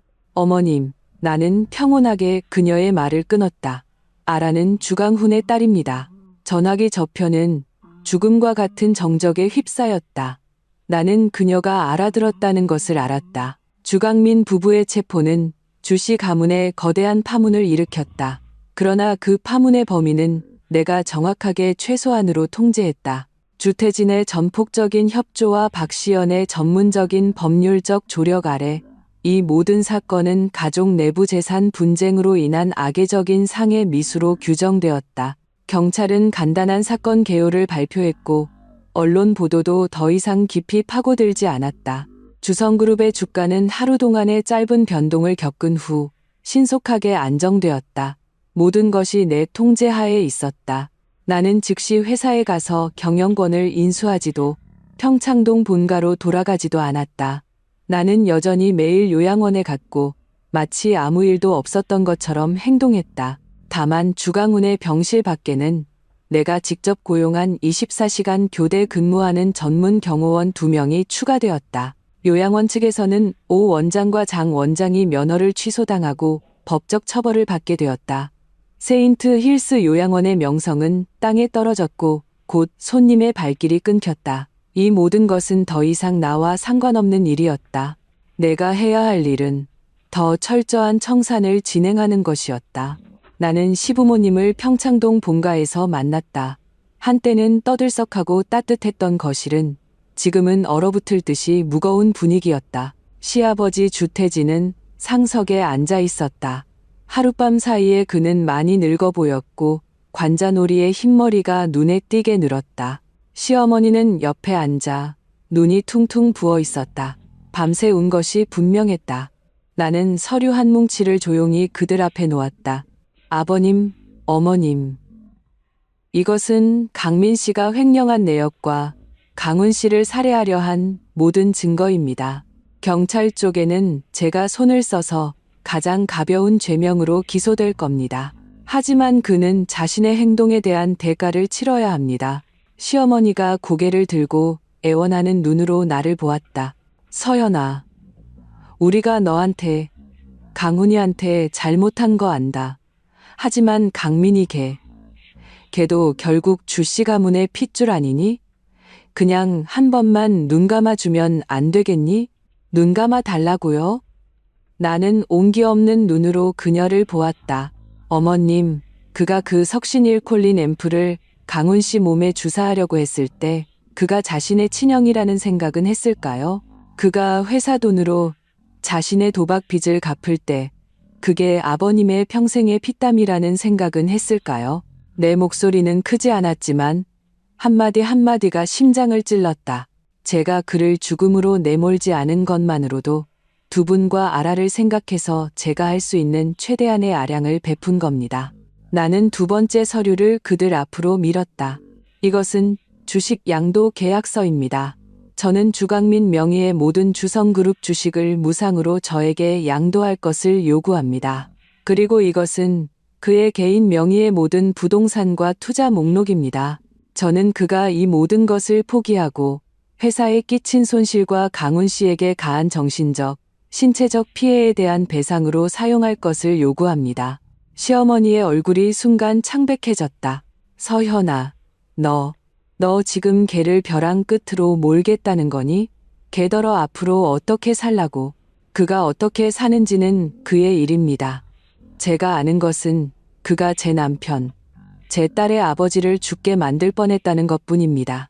나는 일어서서 그들을 내려다보았다. 아버님, 이 계약서에 그가 서명하게 하셔야 합니다. 주씨 가문의 손실을 최소화하려면 어떻게 해야 하는지 아버님께서 잘 아실 거라 믿습니다. 주태진은 복잡한 눈으로 나를 보았다. 그는 나의 결연함을, 그리고 그 뒤에 있는 모든 것을 통제하는 거부할 수 없는 힘을 보았다. 그는 내가 더 이상 그들의 뜻대로 움직이는 며느리가 아니라는 것을 알았다. 그는 한참 동안 침묵하다가 마침내 지친 듯 고개를 끄덕였다. 그렇게 하마 본가에서 나오니 햇살이 좋았다. 하지만 나는 조금도 마음이 가볍지 않았다. 나는 이것이 시작에 불과하다는 것을 알았다. 내가 원하는 것은 주강민의 재산뿐만이 아니었다. 나는 최유라, 그 여자의 모든 허영심 가득한 망상을 철저히 파괴해야 했다. 나는 박시연에게 최유라의 배경을 조사하게 했다. 그녀는 평범한 집안 출신이었지만 야망은 하늘을 찔렀다. 주강민과 결혼한 후에는 직장을 그만두고 오로지 재벌가 사모님으로 사는 데에만 집중했다. 그녀의 가장 큰 약점은 그녀와 마찬가지로 속물인 그녀의 친정이었다. 나는 최유라의 부모에게 익명으로 두툼한 선물을 보냈다. 그 안에는 최유라가 지난 몇 년간 구매한 모든 명품 가방, 보석, 액세서리의 영수증 사본이 들어 있었다. 총 가치는 수십억 원을 넘었다. 동시에 은행 거래 내역서도 인쇄해서 넣었다. 거기에는 이 모든 소비가 주강민이 횡령한 공금에서 나왔다는 것이 명확하게 표시되어 있었다. 서류 마지막 장에는 내가 프린터로 한 줄의 글씨를 쳤다. 모든 불법 자금으로 구매한 물품은 법에 따라 환수될 예정입니다. 자진 제출하지 않을 경우 불법 재산은 닉 및 이전죄로 기소될 것입니다.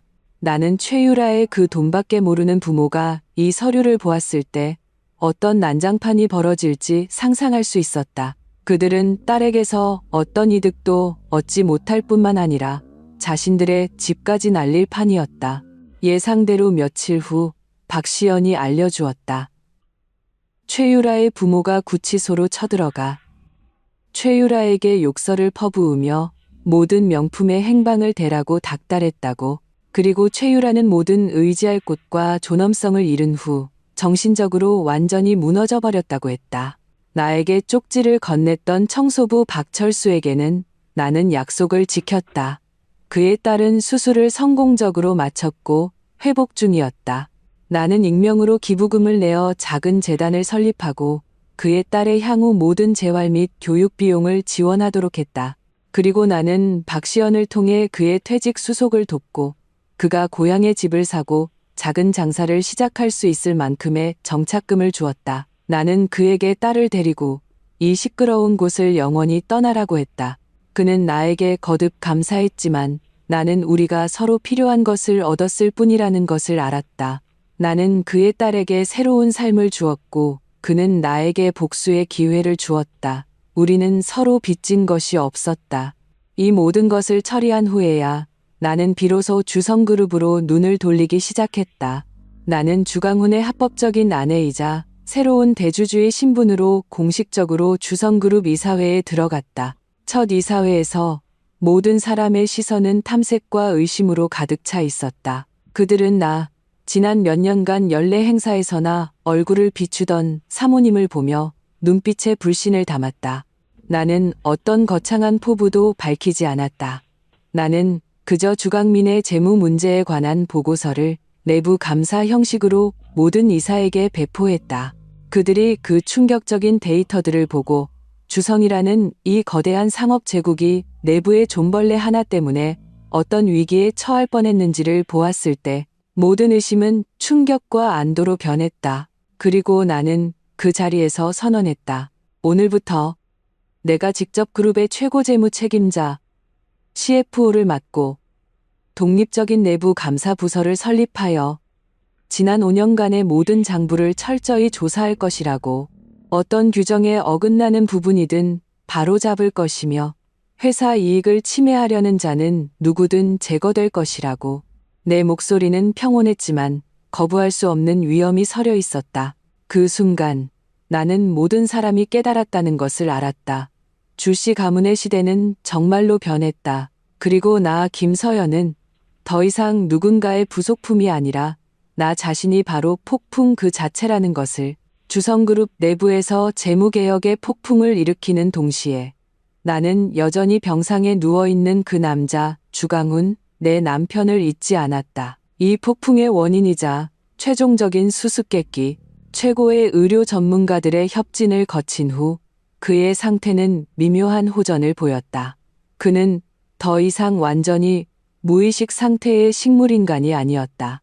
의사는 그가 최소 의식 상태에 들어섰다고 했다. 그는 외부의 특정 자극에 미약한 뇌파 반응을 보일 수 있었지만 깨어나는 것과는 여전히 거리가 멀었다. 나는 그를 보안이 더 엄격한 다른 개인 병원으로 옮기고 주씨 가문의 다른 사람들과의 모든 연락을 차단했다. 매일 나는 회사 일을 마친 후 그와 1시간 동안 함께했다. 나는 더 이상 예전처럼 집안일을 장황하게 늘어놓지 않았다. 나는 그저 조용히 그의 침대 곁에 앉아 때로는 서류를 보고 때로는 눈을 감고 명상했다. 우리 사이에는 말이 필요 없는 기묘한 평온함이 있었다. 그러던 어느 날 나는 구치소에서 전화를 받았다. 최유라였다. 그녀가 나를 지목해서 만나고 싶다고 했다. 그녀는 나에게 직접 건네줘야 할 물건이 있다고 했다. 나는 조금 의외였지만 만나기로 했다. 구치소 면회실에서 나는 최유라를 만났다. 불과 보름 만에 그녀는 모든 기력을 잃은 듯했다. 한때의 화려함은 온데간데 없고 초췌하고 잿빛인 얼굴만 남아있었다. 그녀는 수인복을 입고 머리카락은 푸석했으며 눈빛은 공허했다. 나를 보자 그녀의 그 공허한 눈에 희미한 빛이 일었다. 그것은 극도의 원망과 두려움이 뒤섞인 복잡한 감정이었다. 김서현, 네가 이겼어. 그녀가 입을 열었다. 목소리는 사포처럼 거칠었다. 넌 우리 모두를 내 계획 안에 집어넣었어. 정말 대단해. 나는 아무 말도 하지 않고 그저 평온하게 그녀를 바라보았다. 그녀는 자조적으로 웃으며 주머니에서 비닐봉지에 쌓인 작은 물건을 꺼내 책상 위에 놓았다. 그것은 녹음기였다. 이게 뭐야? 내가 물었다. 이건 주강민의 부적이자 그의 사망진단서야. 최유라는 그 녹음기를 보며 눈에 증오를 담았다. 넌 그가 단지 돈 때문에 자기 형을 해치려 했다고 생각하지? 틀렸어. 아주 크게 틀렸다고. 그녀는 고개를 들어 나를 뚫어지게 쳐다보았다. 그는 처음부터 질투했어. 미칠 정도로. 그는 주강훈이 자기보다 똑똑하고 아버지께 인정받는 걸 질투했어. 그리고 더 질투했던 건 그가 너와 결혼했다는 거야. 나는 미간을 찌푸렸다. 그녀가 무슨 말을 하려는지 이해할 수 없었다. 최유라의 미소가 약간 신경질적으로 변했다. 알아? 주강민이 처음 나를 주씨 집에 데려가서 식사했을 때 네가 하얀 원피스를 입고 정원에 서 있었는데 마치 선녀 같았어. 그날부터 그의 넋은 너한테 완전히 빼앗겼어. 그는 나한테 그랬어. 왜 최고의 것은 언제나 형의 차지냐고. 왜냐고. 내 마음은 혼란스러웠고 그저 황당할 뿐이었다. 그래서 그 등반 사고는 전혀 사고가 아니었어. 최유라가 한 글자 힘주어 말했다. 모든 글자가 이 사이에서 쥐어짜내는 것 같았다. 주강민이 손을 쓴 거야. 그가 주강훈의 등반 로프에 손을 대서 작은 흠집을 만들었어. 그는 그의 목숨을 앗아갈 생각은 없었어. 그저 그에게도 실패의 맛을 보게 하고 싶었을 뿐이야. 그가 높은 곳에서 떨어져서 덜 완벽해지길 바랐던 거지. 내 숨이 순간 멎었다. 주강훈의 사고가 아니었다니. 그는 주강훈이 그렇게 심하게 다쳐서 식물인간이 될 줄은 몰랐던 거야. 최유라의 말투는 조롱으로 가득했다. 이제 잘 됐지. 그는 덜 완벽해지기는커녕 모든 사람의 마음속에서 영웅이자 비극의 주인공이 되었고 너 김서연은 더욱 성녀의 대명사가 되었으니까. 주강민은 완전히 미쳐버렸어. 그는 하늘이 불공평하다고 생각했고 신탁펀드의 자극까지 더해져서 한 걸음 한 걸음 오늘날까지 오게 된 거야. 나는 그녀를 보며 차갑게 말했다. 그건 다 내 일방적인 주장일 뿐이야. 일방적인 주장인지 아닌지는 이걸 들어보면 알게 될 거야. 최유라는 그 녹음기를 가리켰다.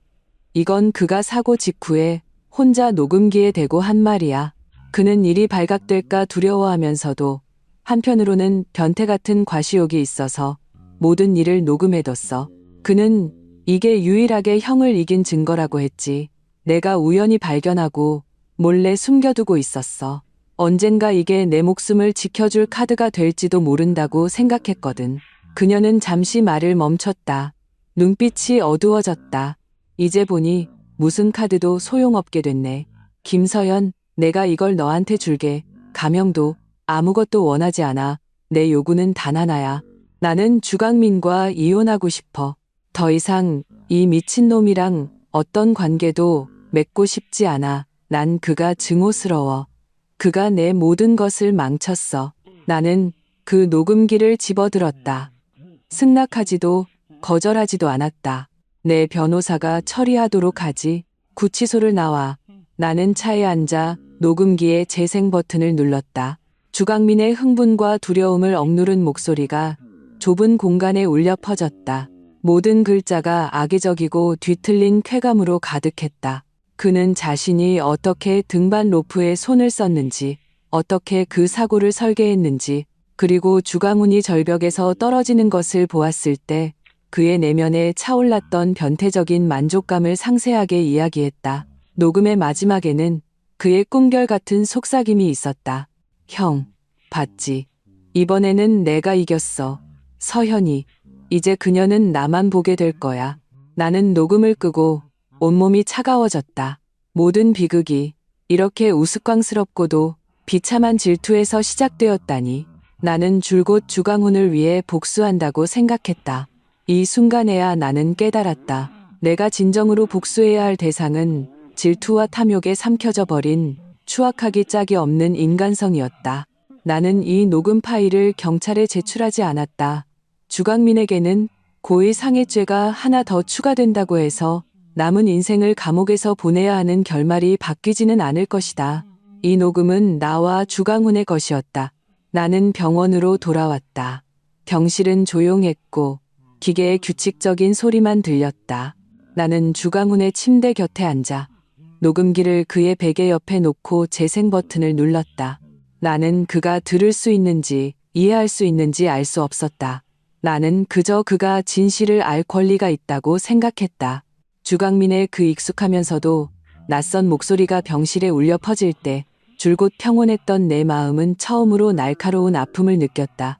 나는 주강훈의 무표정한 얼굴을 보며 우리가 함께 등반하고 함께 일출을 보았던 과거를 떠올렸다. 그 아름다운 기억들이 이 순간 모두 날카로운 칼이 되어 돌아왔다. 녹음이 끝나고 나는 그것을 껐다. 병실은 다시 정적에 휩싸였다. 나는 평소처럼 일어나 떠나려 했다. 내가 몸을 돌리는 그 순간 내 눈가의 여광이 모니터 화면에 닿았다.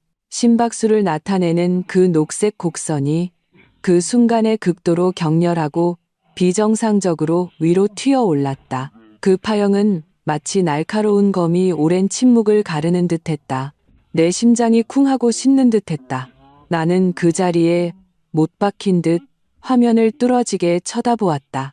그러나 그 격렬한 파동은 2초도 채 지속되지 않고 신속하게 다시 평온을 되찾았다. 마치 방금의 모든 것이 내 착각이거나 기계의 오작동이었던 것처럼. 하지만 나는 그것이 아니라는 것을 알았다. 나는 숫자와 그래프와 반평생을 씨름해온 사람이다. 나는 무엇이 무질서한 잡음 신호이고 무엇이 생명의 의지를 담은 반응인지 구별할 수 있었다. 황당하면서도 대담한 생각이 내 머릿속에서 미친 듯이 자라나기 시작했다. 나는 확 돌아섰다. 몸을 숙여 주강훈의 귀에 대고 나 자신도 알아채지 못할 만큼 떨리는 목소리로 낮게 속삭였다. 강훈 씨, 당신이야? 만약 듣고 있다면 신호 한 번만 더 줘. 시간이 이 순간 길게 늘어지는 듯 했다. 1초, 2초, 10초. 모니터의 곡선은 여전히 직선처럼 평평했고 아무런 변화도 없었다. 내 마음속에 방금 타올랐던 불꽃이 현실의 냉수에 무정하게 꺼졌다. 어쩌면 정말 우연이었을지도. 1년 동안 나는 수없이 기적을 상상했지만 기적은 결코 일어나지 않았다. 나는 자조적으로 웃으며 몸을 일으켜 완전히 포기하려 했다. 바로 그때 나는 소리를 들었다. 아주 미약해서 거의 알아들을 수 없는 목구멍 깊은 곳에서 쥐어짜내는 녹슨 소리. 그 소리는 단 하나의 음절이었다. 서. 그 한마디. 서는 평지에 떨어진 벼락처럼 내 귓가에서 터졌다. 나는 온몸이 굳어버렸다. 피가 순간적으로 응고되는 것 같았다. 환청인가? 내가 연일의 피로와 스트레스로 인해 환청을 들은 것인가? 나는 천천히 한 뼘 한 뼘 몸을 돌려 다시 병상의 남자를 보았다. 그의 눈은 여전히 감겨 있었고 입술도 어떤 움직임도 없었다. 모든 것이 지난 300여일과 아무런 차이가 없어 보였다. 하지만 그 소리, 나는 다시 몸을 숙였다. 이번에는 내 귀를 그의 마른 입술에 거의 갖다 댔다. 내 숨을 참으며 어떤 미세한 소리라도 포착하려 했다. 온 세상이 조용해졌고 내 북소리 같은 심장 박동만이 남았다. 현, 이번에는 똑똑히 들었다. 그것은 완전한 이름이 아니었다. 오히려 공기의 흐름이 이미 굳어버린 성대를 힘겹게 뚫고 나오는 끝없는 피로와 집착이 담긴 소리에 가까웠다. 하지만 내 눈물은 그 순간 아무런 예고 없이 터져나왔다. 1년 동안 나는 이미 모든 눈물을 다 흘렸다고 생각했다. 내 마음은 이미 강철처럼 단단해졌다고 생각했다. 하지만 이 소리를 듣는 순간 모든 강인함과 위장은 산산조각났다. 나는 즉시 침대 머리맡에 비상호출벨을 눌렀다. 의사와 간호사들이 몰려 들어왔고 내 눈물 범벅인 모습을 보고 모두 놀랐다. 내가 방금 주강훈이 소리를 냈다고 말했을 때 모두 믿을 수 없다는 표정을 지었다. 긴급하고 정밀한 검사를 거친 후 주치의인 백발의 뇌신경외과 권위자는 거의 기적을 보는 듯한 눈으로 나를 보았다. 사모님, 이것은 의학적인 기적입니다. 주강훈님의 대뇌 피질에서 매우 활발한 뇌파 반응이 나타났습니다. 방금 그 소리는 그의 강한 생존 의지가 강렬한 감정적 자극 아래에서 생리적인 한계를 돌파한 것입니다. 그는 깨어나고 있습니다. 깨어난다. 이 두 글자를 나는 너무나도 오랫동안 기다렸다. 이후 며칠 동안 주강훈의 상태는 놀라운 속도로 호전되었다. 그는 외부 소리에 반응하기 시작했고 손가락을 미세하게 움직일 수 있었으며 심지어 사흘째에는 눈을 떴다. 한때 별처럼 빛나던 그 눈동자는 지금은 아직 약간 혼탁하고 멍했지만 그 안에 빛이 있었다. 그의 시선이 처음으로 내 얼굴에 초점을 맞추었을 때 나는 그의 마른 입술이 다시 한번 힘겹게 움직이는 것을 보았다. 서현, 이번에는 두 음절이 완전했다. 나는 그의 손을 잡았다.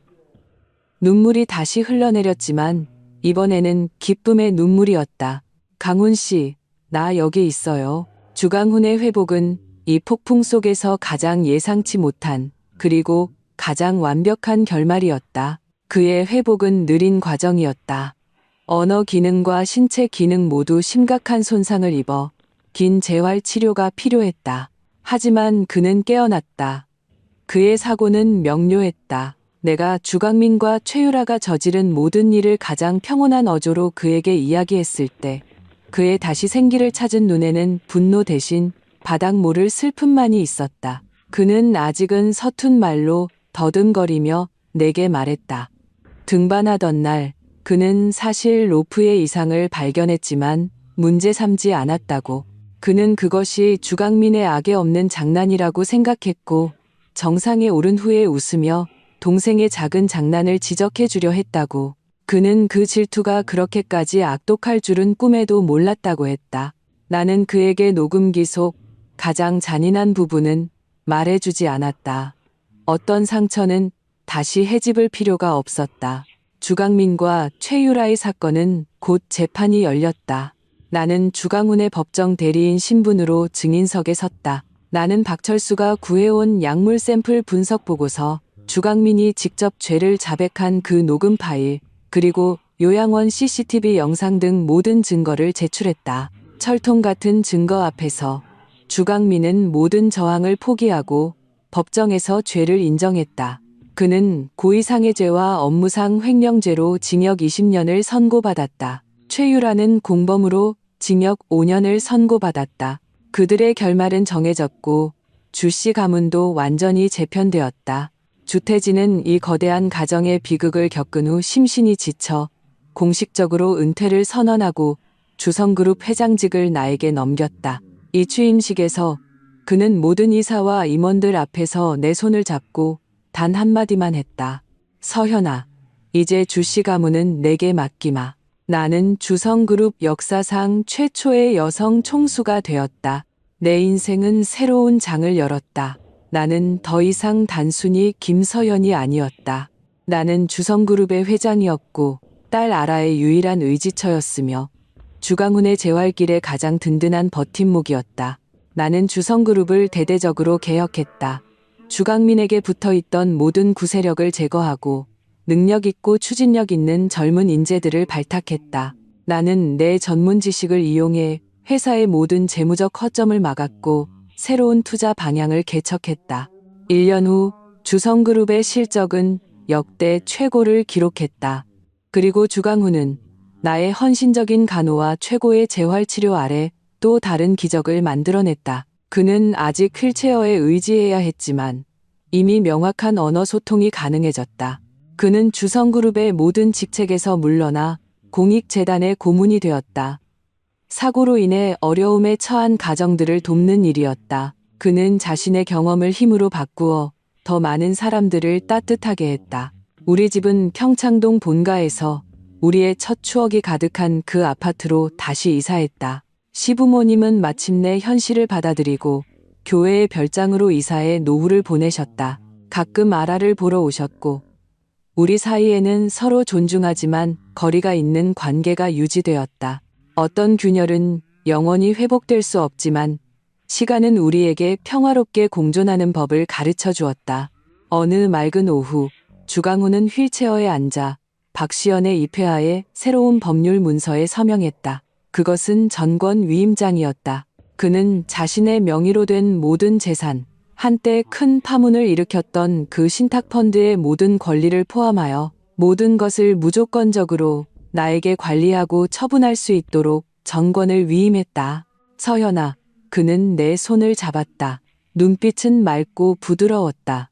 예전에는 내가 당신의 바람막이가 되어주었지만 이제는 당신이 내 기둥이 되어줘. 나는 나 자신보다 당신을 더 믿어. 나는 그를 보았다. 죽음의 문턱에서 돌아온 이 남자. 그는 건강한 몸을 잃었지만 더 깊은 통찰력을 얻었다. 나는 내 이름을 서명했다. 이 순간부터 나는 더 이상 법적으로 수동적인 아내가 아니었다. 나는 이 가정과 그 뒤에 있는 모든 재산의 유일하고 절대적인 지배자였다. 또 다른 봄이 왔다. 나는 아라와 주강훈을 데리고 스위스로 여행을 갔다.